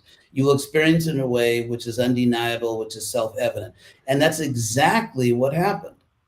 Exactly what happened. In fact, if my experience had not matched what I was told, I probably wouldn't be having this conversation with you. Well, the question is... So what I'm saying is we have to have universal principles here. In other words, I don't want our conversation to tilt toward the atheist side in this sense. When I say things like confirmation, like here's a theory, here's the confirmation of the theory. We're not going to a priori say that the model for that is in the material world. To me, these are universal principles, but sometimes take a physical form or material form, and sometimes they may take a spiritual form. Well, And that's so, fine. I'm fine with my method works equally as well under materialism or spiritualism or idealism. They apply to all of them. So my method doesn't say anything about materialism. It okay, just says able to make novel testable predictions and gets them right. And if you get them right, yes, but any novel, belief you have is no, but justified. novel, but you see, the point of novel is there, to me, doesn't sound rational. Well, okay, let me help you with that one. If I predict the sun will rise tomorrow because of the spaghetti monster, is that evidence of the spaghetti monster? No, Why? because we already know that the sun has, rises. Right. So we would need something that we don't already know. No, but you see, but the evidence that to me closed the deal, so to speak, to use crass capitalistic language, the evidence that I was on the right path was not that a material prediction was made. In fact, there are religions which I think, Well, I didn't say anything about material prediction. So material is not a part of this. there were, what was novel for me was I personally came to a very significantly higher state of consciousness. And by higher state of consciousness, I mean things like I stopped trying to exploit people. I found I became free of a lot of my sort of stupid vanity. I became a better person, and I just, in every measurable way, I think I just became a better person. And apart from those behavioral things, my knowledge, I became aware of a metaphysical background in which the entire universe exists, which I experienced in such a powerful, self-evident way that it would be grossly irrational for me to deny it or to attribute it to like the tooth fairy or leprechauns, because it was just, I mean, in the same way that I know that I'm talking to you right now, I'm not a general skeptic, I'm not a solipsist. In the same way that I take this world as real, so I have, it's like Plato discussed this. I mean, I have a capacity, and you do. I think any sane human being has a certain capacity to distinguish that this is really happening to me. Well, that's the part I'm lost on, because how do we distinguish between you saying you had an experience and it changed your life and you became aware of metaphysical truths with literally all of the crazy people who say the exact same thing about things that are ridiculous and that we both reject? Like what? Like Scientology, Mormonism, Christianity, Islam, Okay, Jainism. wait a second. What I would say is this. It's well known that in, let's say, public schools, they're still teaching science, which is kind of like, in some cases, 100 years behind the times, in some cases, only 50 years behind the times. I listen to lectures by scientists, like real scientists, and it's very common. They'll say, of course, this is probably isn't what you learned in school, but this is what we now know. And so, and so the point is that in both in the field of science and I would say in the theological field, there are some people, like take Christianity. I would say the reason Christianity survived, in my view, this is the historical speculation, to the extent that it is maybe not entirely the view, because they got certain things right. They got certain things right. And so, and the analogy with science there is, if some kids in school, let's say in public school, 10th grade, 7th grade, whatever, and they're learning a lot of science, including a lot of stuff which actually science no longer accepts because they've gone beyond that. But the point is, the basic scientific method and a lot of the basic facts are still true, and therefore it's still being taught. So I would say that there's a human condition where if you're presented a worldview, if enough of it is correct and some of it is a little wacky, then still there's a tendency for many people just sort of go with the package because it has enough truth in it and there's enough benefit in it. And I think that's true for science, it's true for theology. So it doesn't. Well, let me use an analogy here. So with the example of Columbus I gave, Columbus said he's going to predict that the moon's going to block out the sun in 2 weeks. From the Native Americans' perspective, that's something new. That's really impressive. And so they're rational to believe that Columbus knows something about the universe they don't. But if then they talk with other other people from the new world or whatever, and they realize, oh, everybody knows that, and that's something that's taught in schools. Now, do you think they should doubt Columbus? They shouldn't believe in Columbus anymore because what he said doesn't matter. This is common knowledge that was already known, and so Columbus isn't special, right? Of course. So in the case of religious belief and religious testimony, having something that powerfully transforms your life may to you initially seem really special, but we already have an explanation for that that has been demonstrated with lots of different evidence that it happens to lots of different people. It has nothing to do with the religious belief. It has to do with social, culturals, and emotional dopamine levels.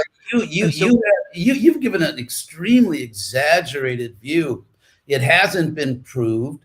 It hasn't been proved that, I mean, some people who are not religious have changes of life. Yes, from football, from sports, from video games, from however, I mentioned the changes in my life not as the ultimate proof, like that's why I believe it.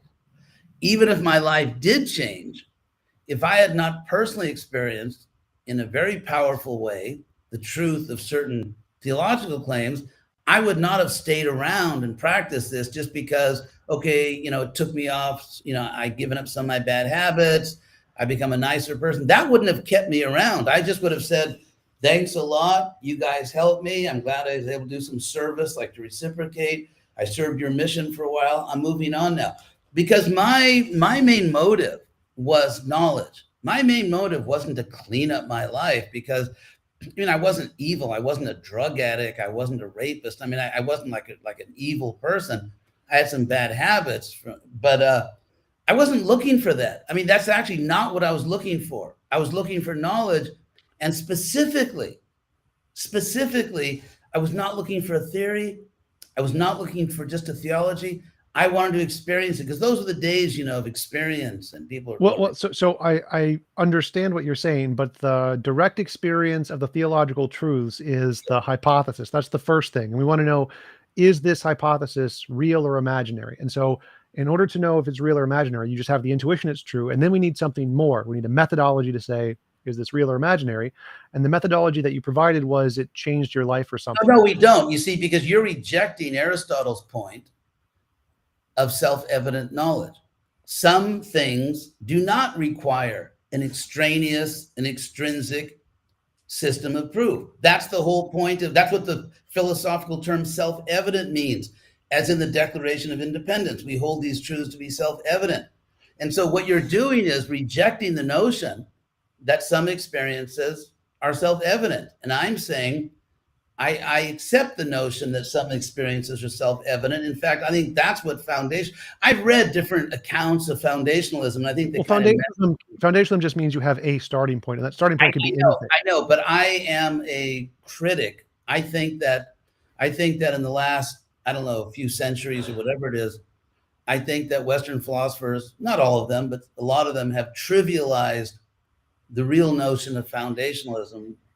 And so when I use the word foundationalism, I mean, you brought up a reasonable objection, but so therefore I have to clarify that I don't mean foundationalism in the, frankly, somewhat trivial sense, in my view, that it's come to mean.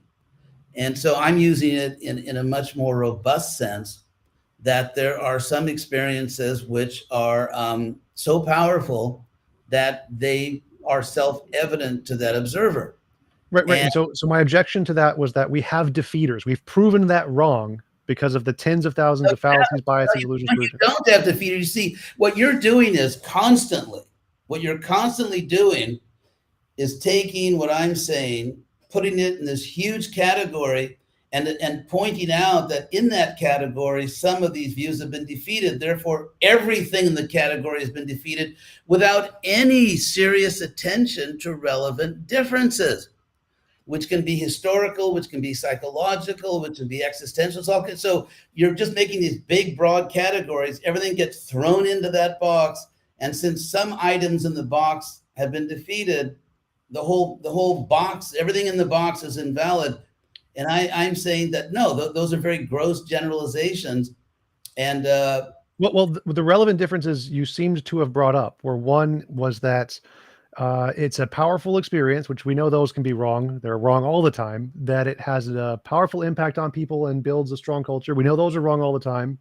That They're not it's wrong all the time. No, I would say they're not wrong all the time. like Because no, I'd say they're not wrong. I don't cosmic zombie Jew, talking donkey, talking snake, world no, I don't flooded. believe it. I don't believe that these, very exotic examples you like to give, they're actually they're entertaining. But I don't believe that these examples can be shown historically to have sustained civilizations. I don't understand what that means. Like, the fact that something sustains a civilization is something we also know has been proven false. Like, there are many things that sustain civilizations, like Mayans sacrificing virgins to a volcano, that No, really no. don't Actually, what we true. find is because we know more about the Aztecs. I'll take the Aztecs. The Mayans are still not as well known. In the case of the Aztecs, who were performing human sacrifices, as we know, in the tops of pyramids, and in fact, most of the people in the region hated them, and they maintained their hegemony by brute force. That's one of the reasons Cortez, with a small group of people, won, because he so easily gathered allies from other people in that region who hated the Aztecs. All civilizations that thrived were done by brute force. So I don't understand the relevance I here. don't believe that. I don't think you could prove that for all civilizations. I mean, I think that you can't confuse two things here. You could have a civilization in which people actually buy into the culture, people actually believe in certain norms. However, inevitably in any culture, some people will violate those norms, some people will do bad things, and So therefore just the criteria you're saying, the differentiating factor is that there is some belief that sustains a culture without brute force, and whatever no, this is, no, these are reasonable. no, it's not what I'm saying.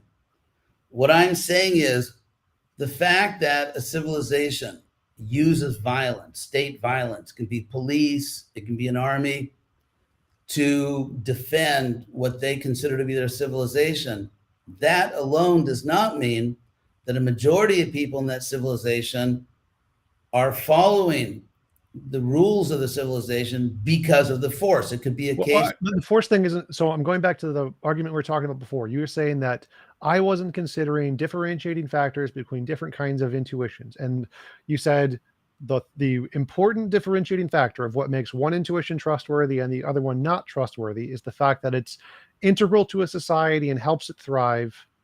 No, And it's no, I didn't say that. I didn't connect those two things that way. okay. What is the differentiating? Because I'm asking about the differentiating factors. What is the differentiating factors Okay, between trustworthy intuitions and garbage? okay.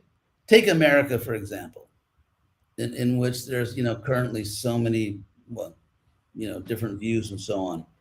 So what we can find is some people are relatively well informed.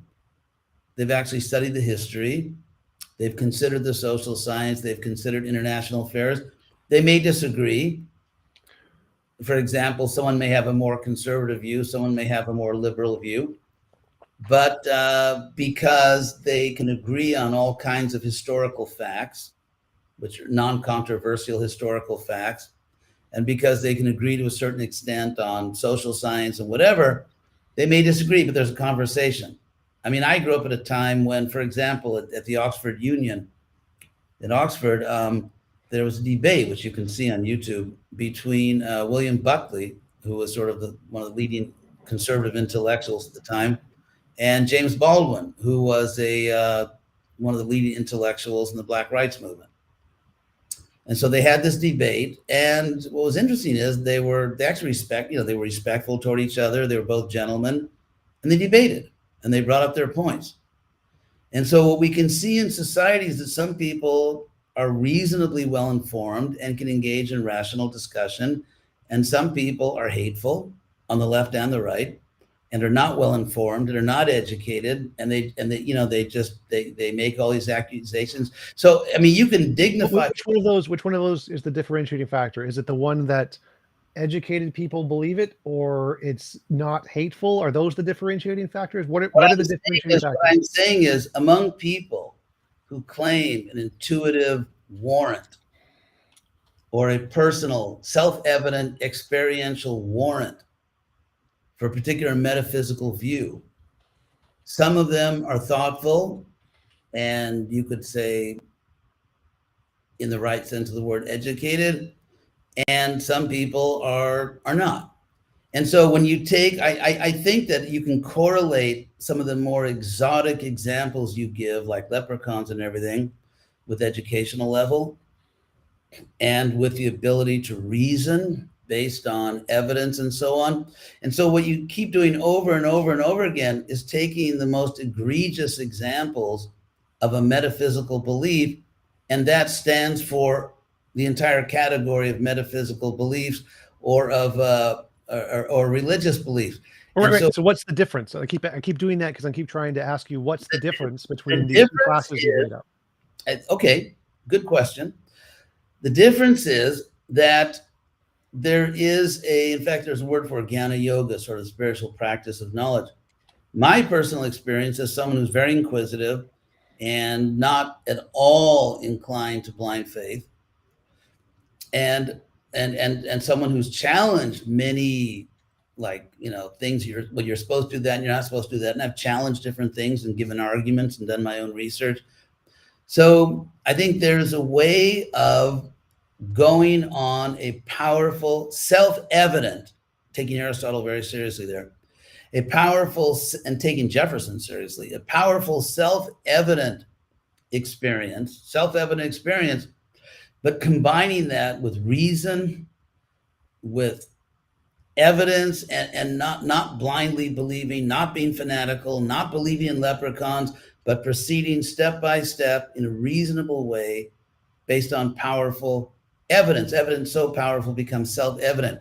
And so to compare that to just some person that believes in leprechauns or whatever, I think is really, it's just like the same thing in science. Everything you're saying, it's like me saying, okay, some people, I know you're not an empiricist now, but it's like me saying that, okay, among people that claim who they are giving scientific evidence, some of them are really good scientists and they're reliable, and some of them are kind of wacky. And that's true, by the way. And so, and saying, well, therefore, all scientists are wacky.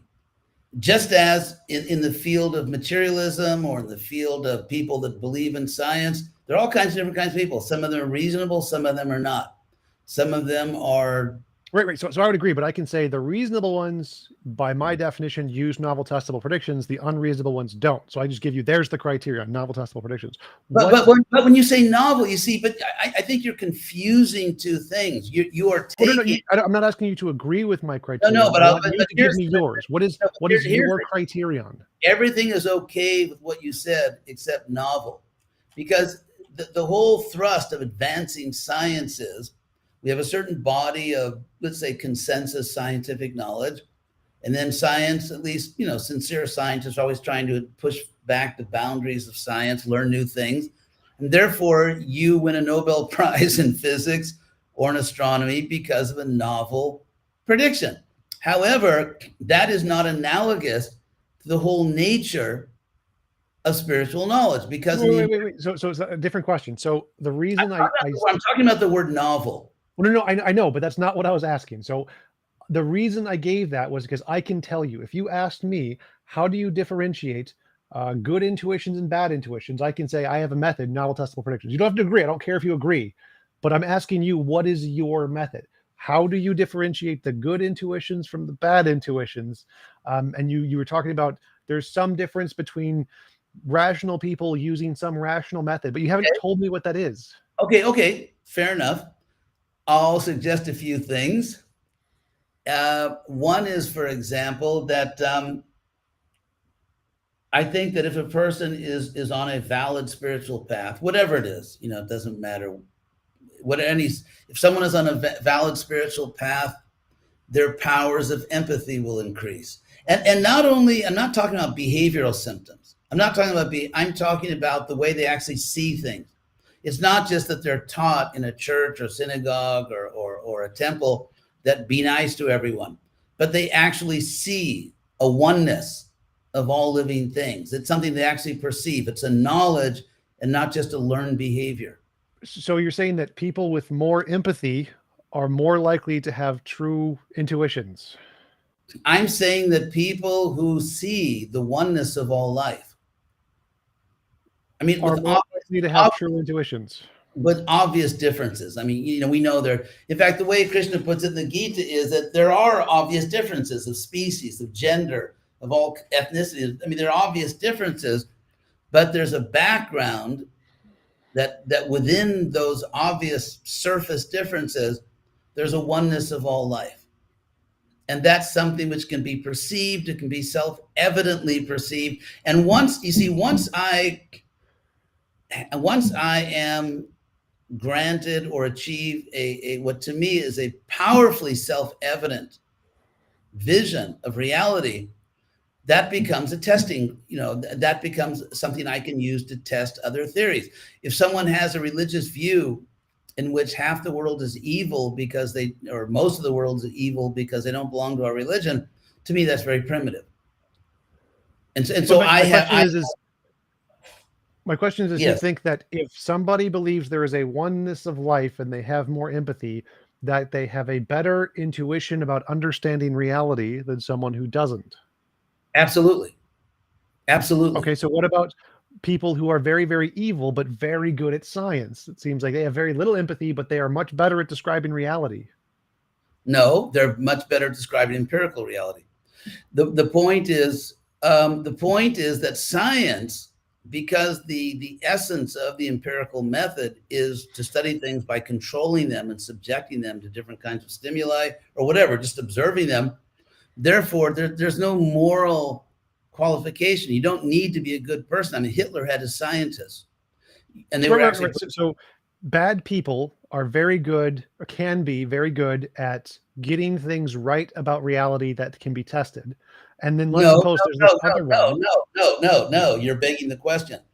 What? Bad people can be good at testing certain facts in the world when those facts depend upon controlling nature. That's literally what I said. So again, let me finish this time. Let me finish this time. Let me finish this time. So bad people can be very good at making successful predictions about reality when they can be tested, but there could be more others that we can't test. Because the reason you didn't satisfy me by that is because you're trying to co-opt the word test.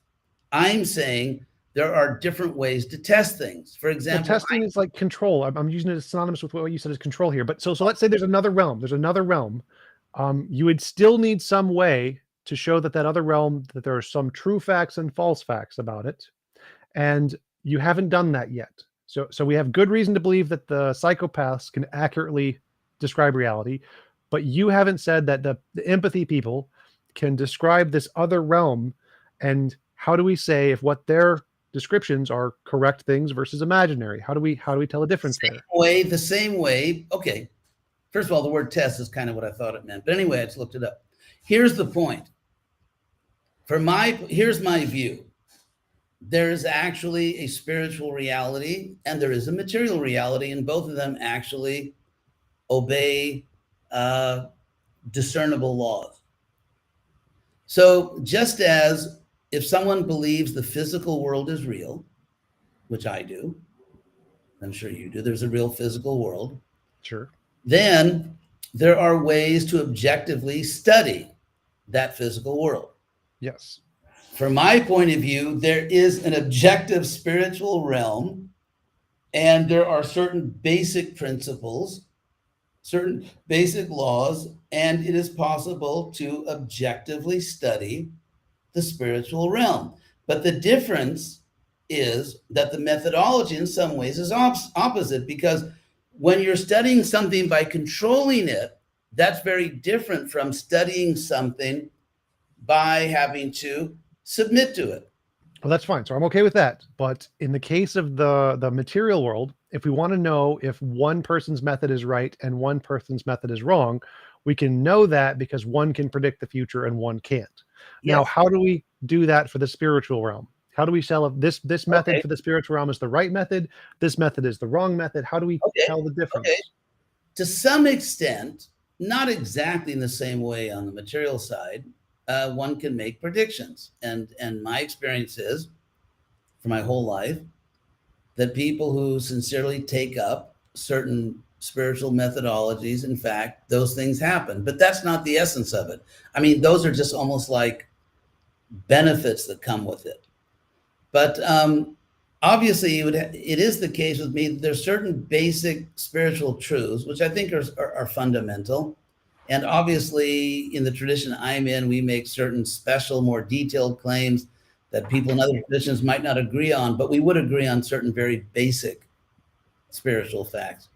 And therefore, it is, I would evaluate someone's spiritual knowledge or their spiritual consciousness by, behaviorally, you could say, because there is a type of spiritual behaviorism, based on whether they understand certain basic spiritual facts, and if their behavior, and of course, someone can be a hypocrite or someone can accept the philosophy. Let me ask a different way. Okay. Why were the Nazis wrong about the spiritual realm? Well, I don't think they had a spiritual realm. Suppose they did. Suppose there's like a group of people who believe in the spiritual and think they should all just kill babies. Why are they wrong? How do you know that they're wrong about the spiritual realm? Because it's not just this one big blob. We have spiritual beliefs. I think if they had, I think that couldn't happen if someone had correct spiritual beliefs. If someone actually believed. That's begging the question. So no, it's the not. question is, how do you know that no, their spiritual beliefs are wrong? It's not begging, it's describing the foundation. I mean, there's an apparent circularity in foundationalism epistemically, but ultimately, because it's not, they're not mutually supporting things. I'm saying there are certain things which are self-evidently true. So, and one of those self-evident truths is that all of us, every living being, ultimately shares the same spiritual nature, and therefore someone in spiritual consciousness, not the same anatomical nature, certainly, and therefore someone in spiritual consciousness would see the value of every living thing. In fact, the word for, what do they call it? They call it intrinsic? I forget, there's a philosophical word for it. Biocentrism, I think, is a word one philosopher coined.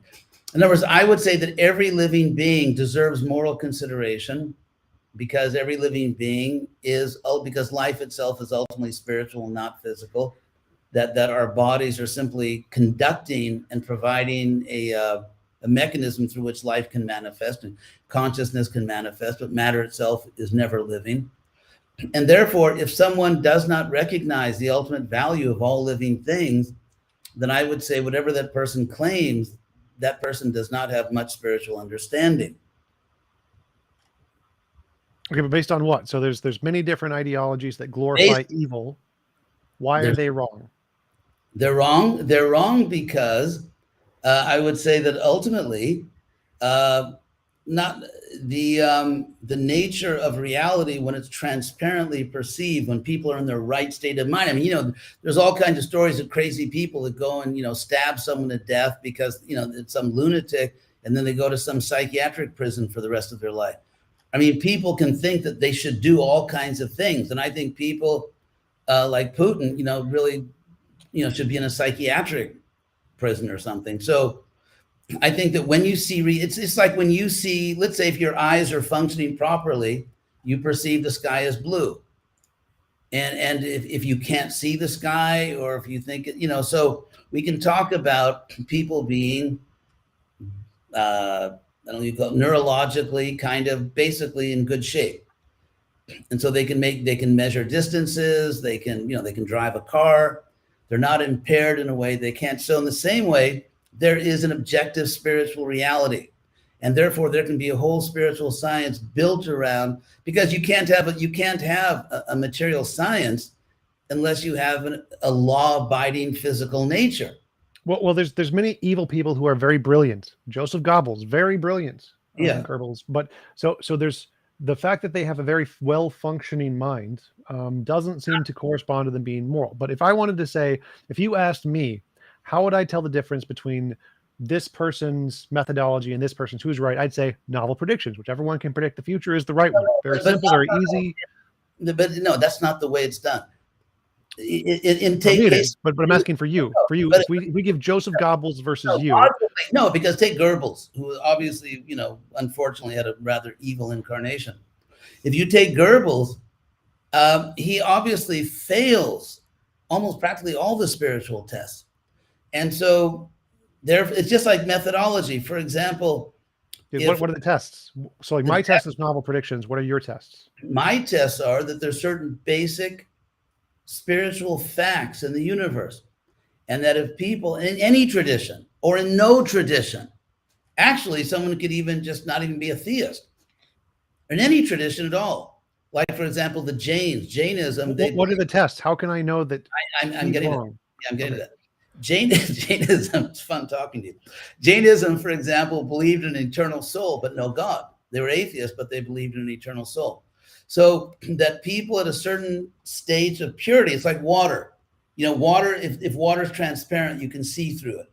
If consciousness is transparent, you can see what's actually there spiritually. And so what's actually there is that there is a unity of life, ultimately, not in our present physical condition. We're obviously very different. And I don't mean a oneness. I don't mean we all merge into each other either. I think, individuality is permanent. But the point, so if someone like Goebbels clearly has no clue about the unity of life and despises and wants to murder people who are, physically or culturally different from him, then he totally fails a test. There are tests. If you have, even say theoretically, just to set up the system, because you keep asking for a system, which you have a right to do. If it's the case that there is a spiritual reality, and if that spiritual reality manifests according to certain principles, certain high principles, and the extent to which people, and you could observe those principles, frankly, in theologies all around the world, not all of them necessarily, but you can observe them throughout human history, that human beings, at least at a certain level of evolution of consciousness, have come to these same conclusions. And so therefore, there's an objective spiritual reality. People in an appropriate state of consciousness can perceive them. They agree on that. The Greco-Roman civilization took that as a given, that there is such a thing. You had a whole civilization, which was, and therefore someone's behavior is completely in violation of these universal principles, then it's assumed that person is not at all in a spiritual state of consciousness. So I don't see how that method works. So I understand how my method works. My method works is if somebody understands reality better, they will be able to describe future events better.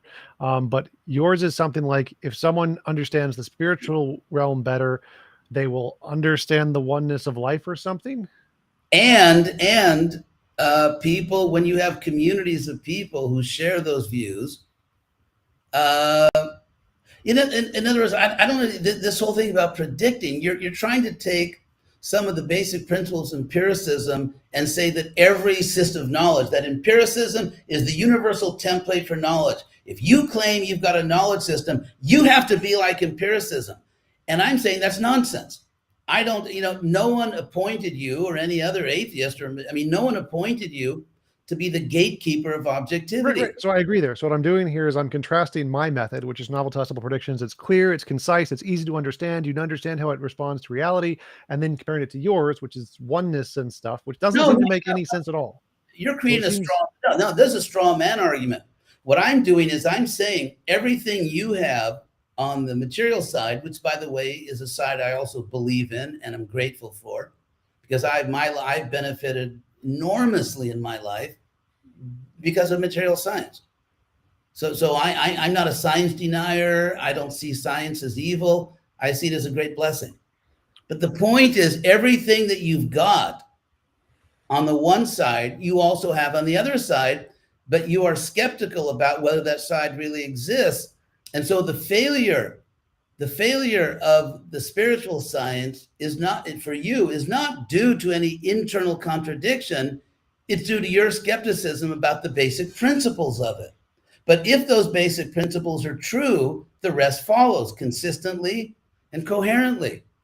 Well, I'm not interested in the principles. I'm interested in the method. I want to know, like, if I The apply the method, novel the testable method, predictions method, it the fails. So if method. I think my novel testable predictions method should be applied to everything, and when No, it's applied to the everything spiritual, is it because fails. because everything is not a controllable physical object.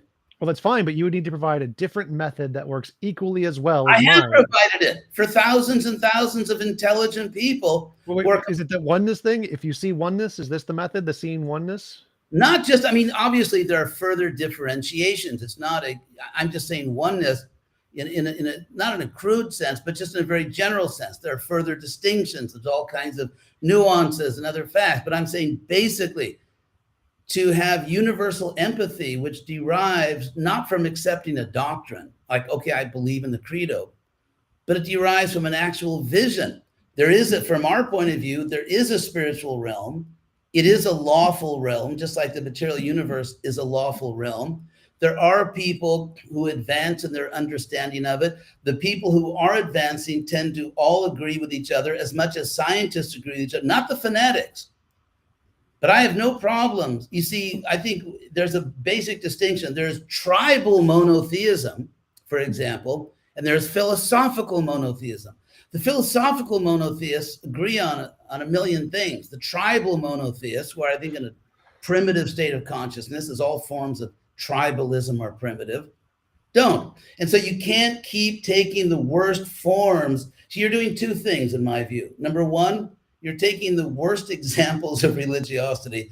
And number two, you're arguing against spiritual science as if, well, since those things don't really exist anyway, or since they can't be empirically shown to exist, you can't claim there's a spiritual science based on things which I don't believe in. Well, But I'm not doing either of those things. So what I'm doing here is I'm saying I really understand novel testable predictions. I understand how they work. I understand the methodology. I understand what it says. I don't understand oneness. So when you say oneness is as good as testable predictions, that doesn't make sense to me. That's like I'll give you saying an analogy. leprechauns. I'll give you an analogy. I'll give you an analogy. And these are analogies from the material realm, but I think they help us to get at it. Take, for example, a really good sports team Sure.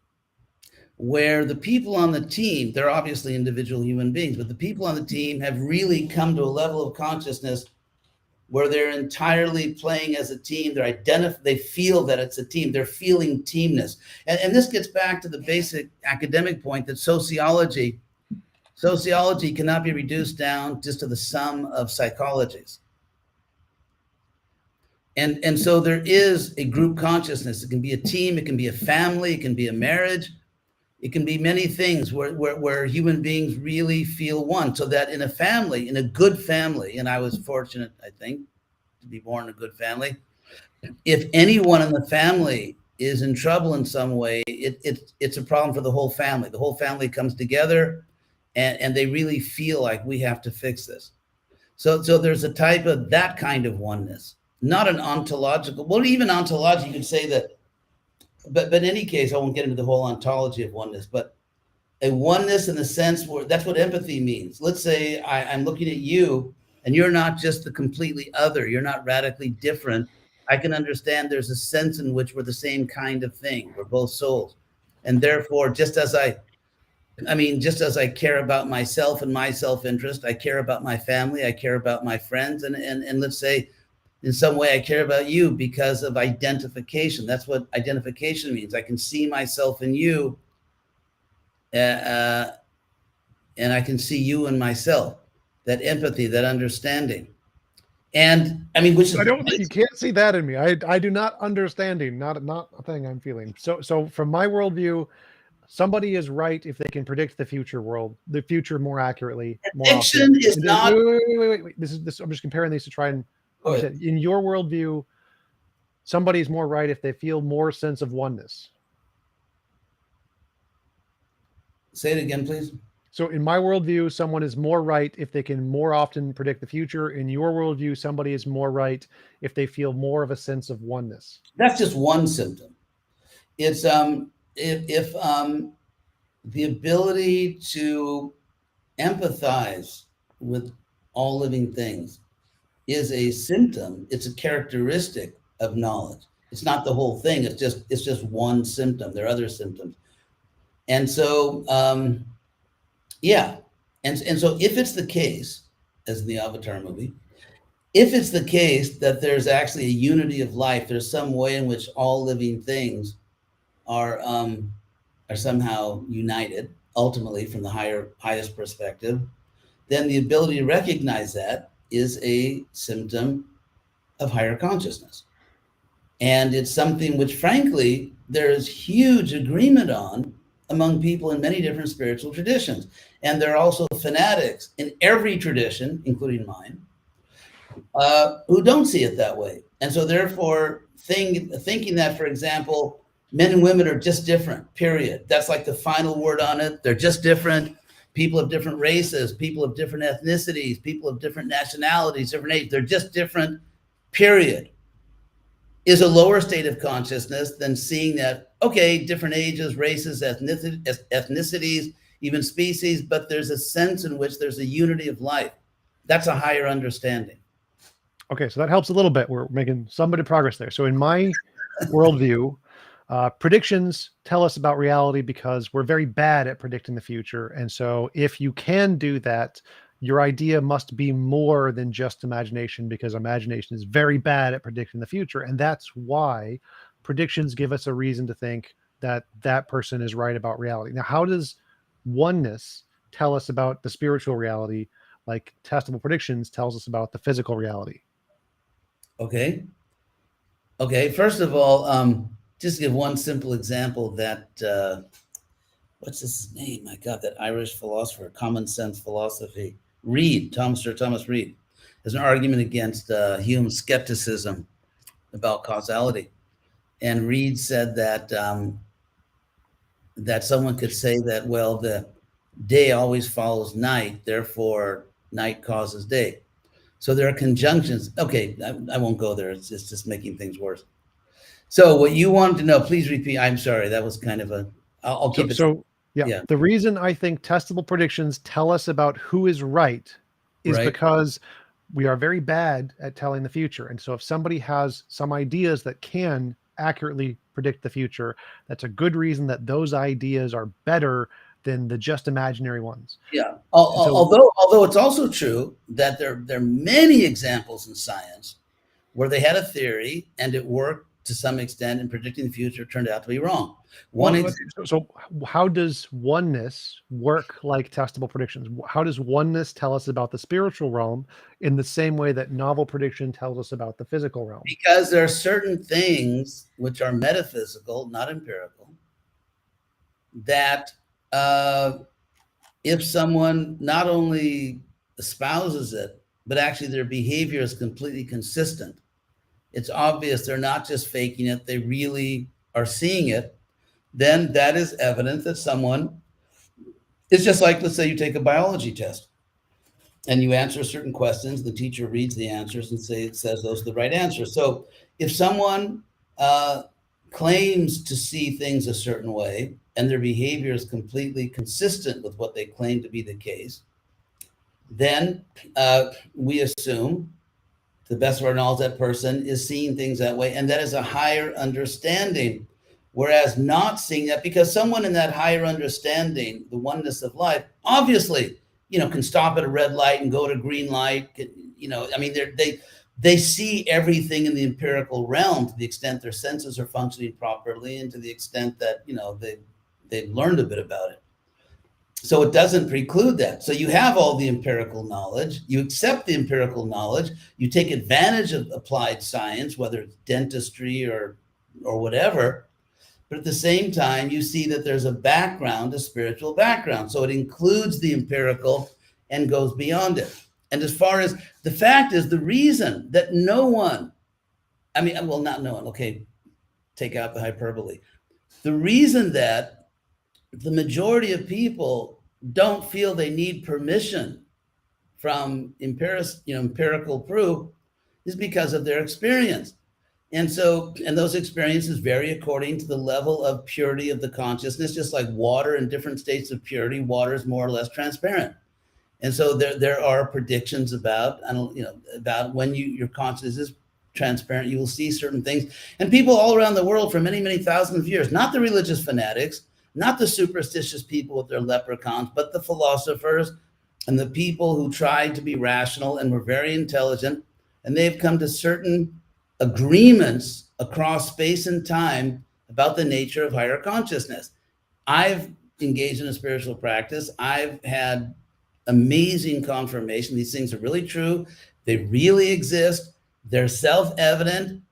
And I don't have to prove that to anyone. I mean, and if people are willing to undergo the process, like take Einstein's physics. I mean, a very tiny, tiny percentage of the people in the world can actually work out the equations for themselves. And everybody else, I mean, almost 99.9% of the people in the world take it on faith that Einstein was right. And so the way the real, so this, anyway, I'm going all over the place here, but yeah, we do have a system. It is rational. It doesn't mean it's true. You know, it's just, let's say it's logically consistent. Even if it's untrue, it's logically consistent. It's had tremendous appeal throughout space and time, throughout civilizations all around the world. I have personal, powerful experience of it, that it is true. And I got everything I need. I don't see what's missing in my life, because someone who doesn't believe in these things doesn't believe it. Okay, you know, I wish you did, but I don't, you know, I'm not going to, you know, imagine that I'm going to persuade you. So, but I have a great life. And a lot of people I know have a great life, and we're experiencing this incredible reality, and there's nothing missing for us. We're just, you know, going further, and our life gets better and better. What can I say? Well, I would say that if we contrast that as your methodology and say mine is the guy who can predict the future more accurately is better, I think my methodology is a better one. But you would have to justify future prediction as the test. Yeah, that's because of what I said before, that we're very bad at predicting the future. And so the very few good ideas that can are more likely to correspond to reality than all of the bad ideas that can't.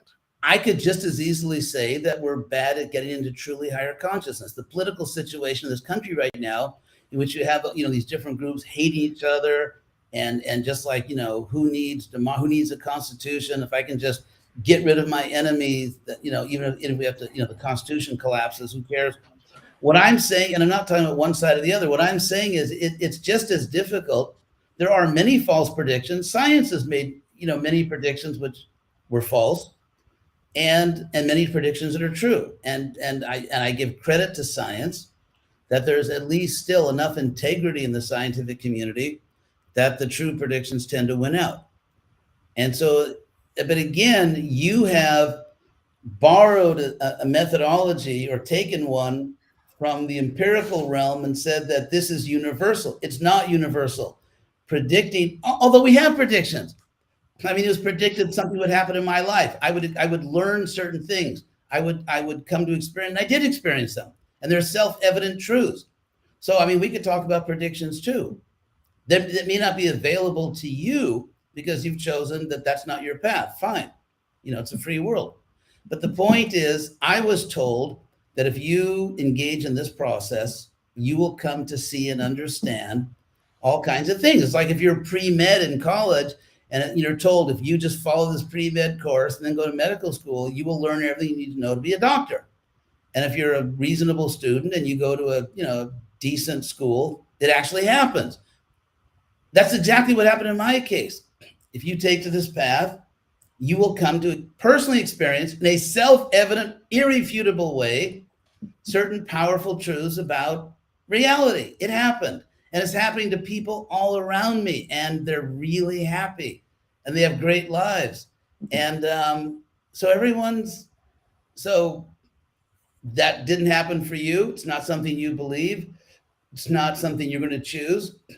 You know, that I respect your free will. I respect your independence, but it's absolutely happening for us, and it's available to other people. So, you know, the material, here, just say hypothetically, if it's true, as our books of wisdom teach, that actually the spiritual realm is a higher realm.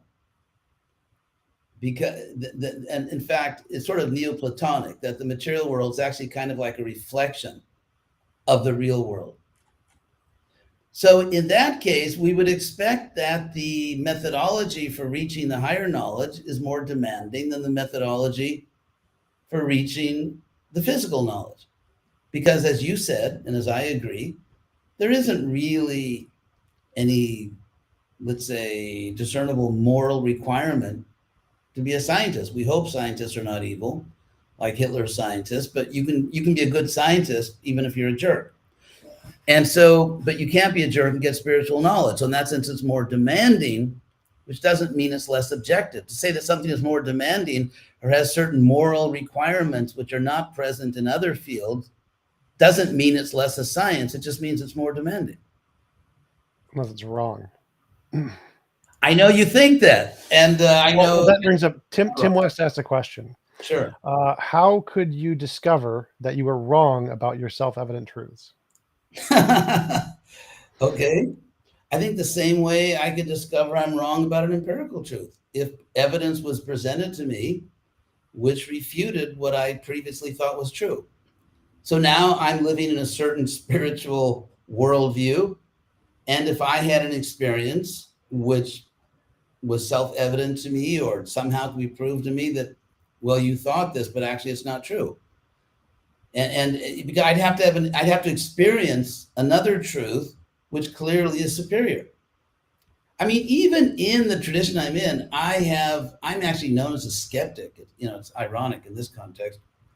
But there are many things I was taught, like, I mean, these are trivial things, but like you have to dress a certain way, or you have to perform certain rituals, or that, you know, even things about like almost similar to leprechauns. I have to give you credit for that, you know. So, and those things, I just said, no, I mean, it makes no sense to me.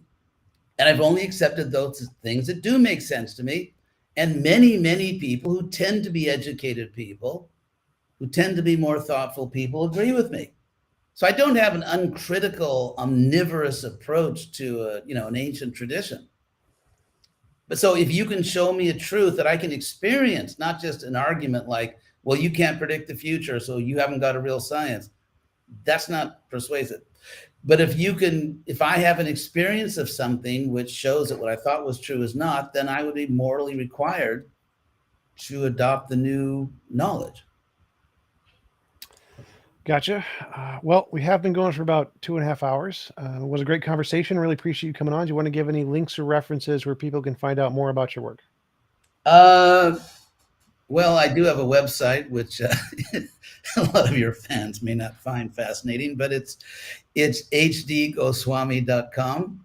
And I want to thank you because, as I said when I talked to you earlier privately, that this has been a very, very different experience than the horrendous experience I had speaking to a somewhat bestial atheist. But so I'm really glad that we got to talk, and I appreciate your openness and your reasonableness. And, you obviously stick to your points, but we had a good conversation. I think this kind of conversation is really something I think very positive for the world. So thank you for doing that. Absolutely. Thanks again. And I hope you have a wonderful rest of your day. Yeah, you too. Thank you. All the best.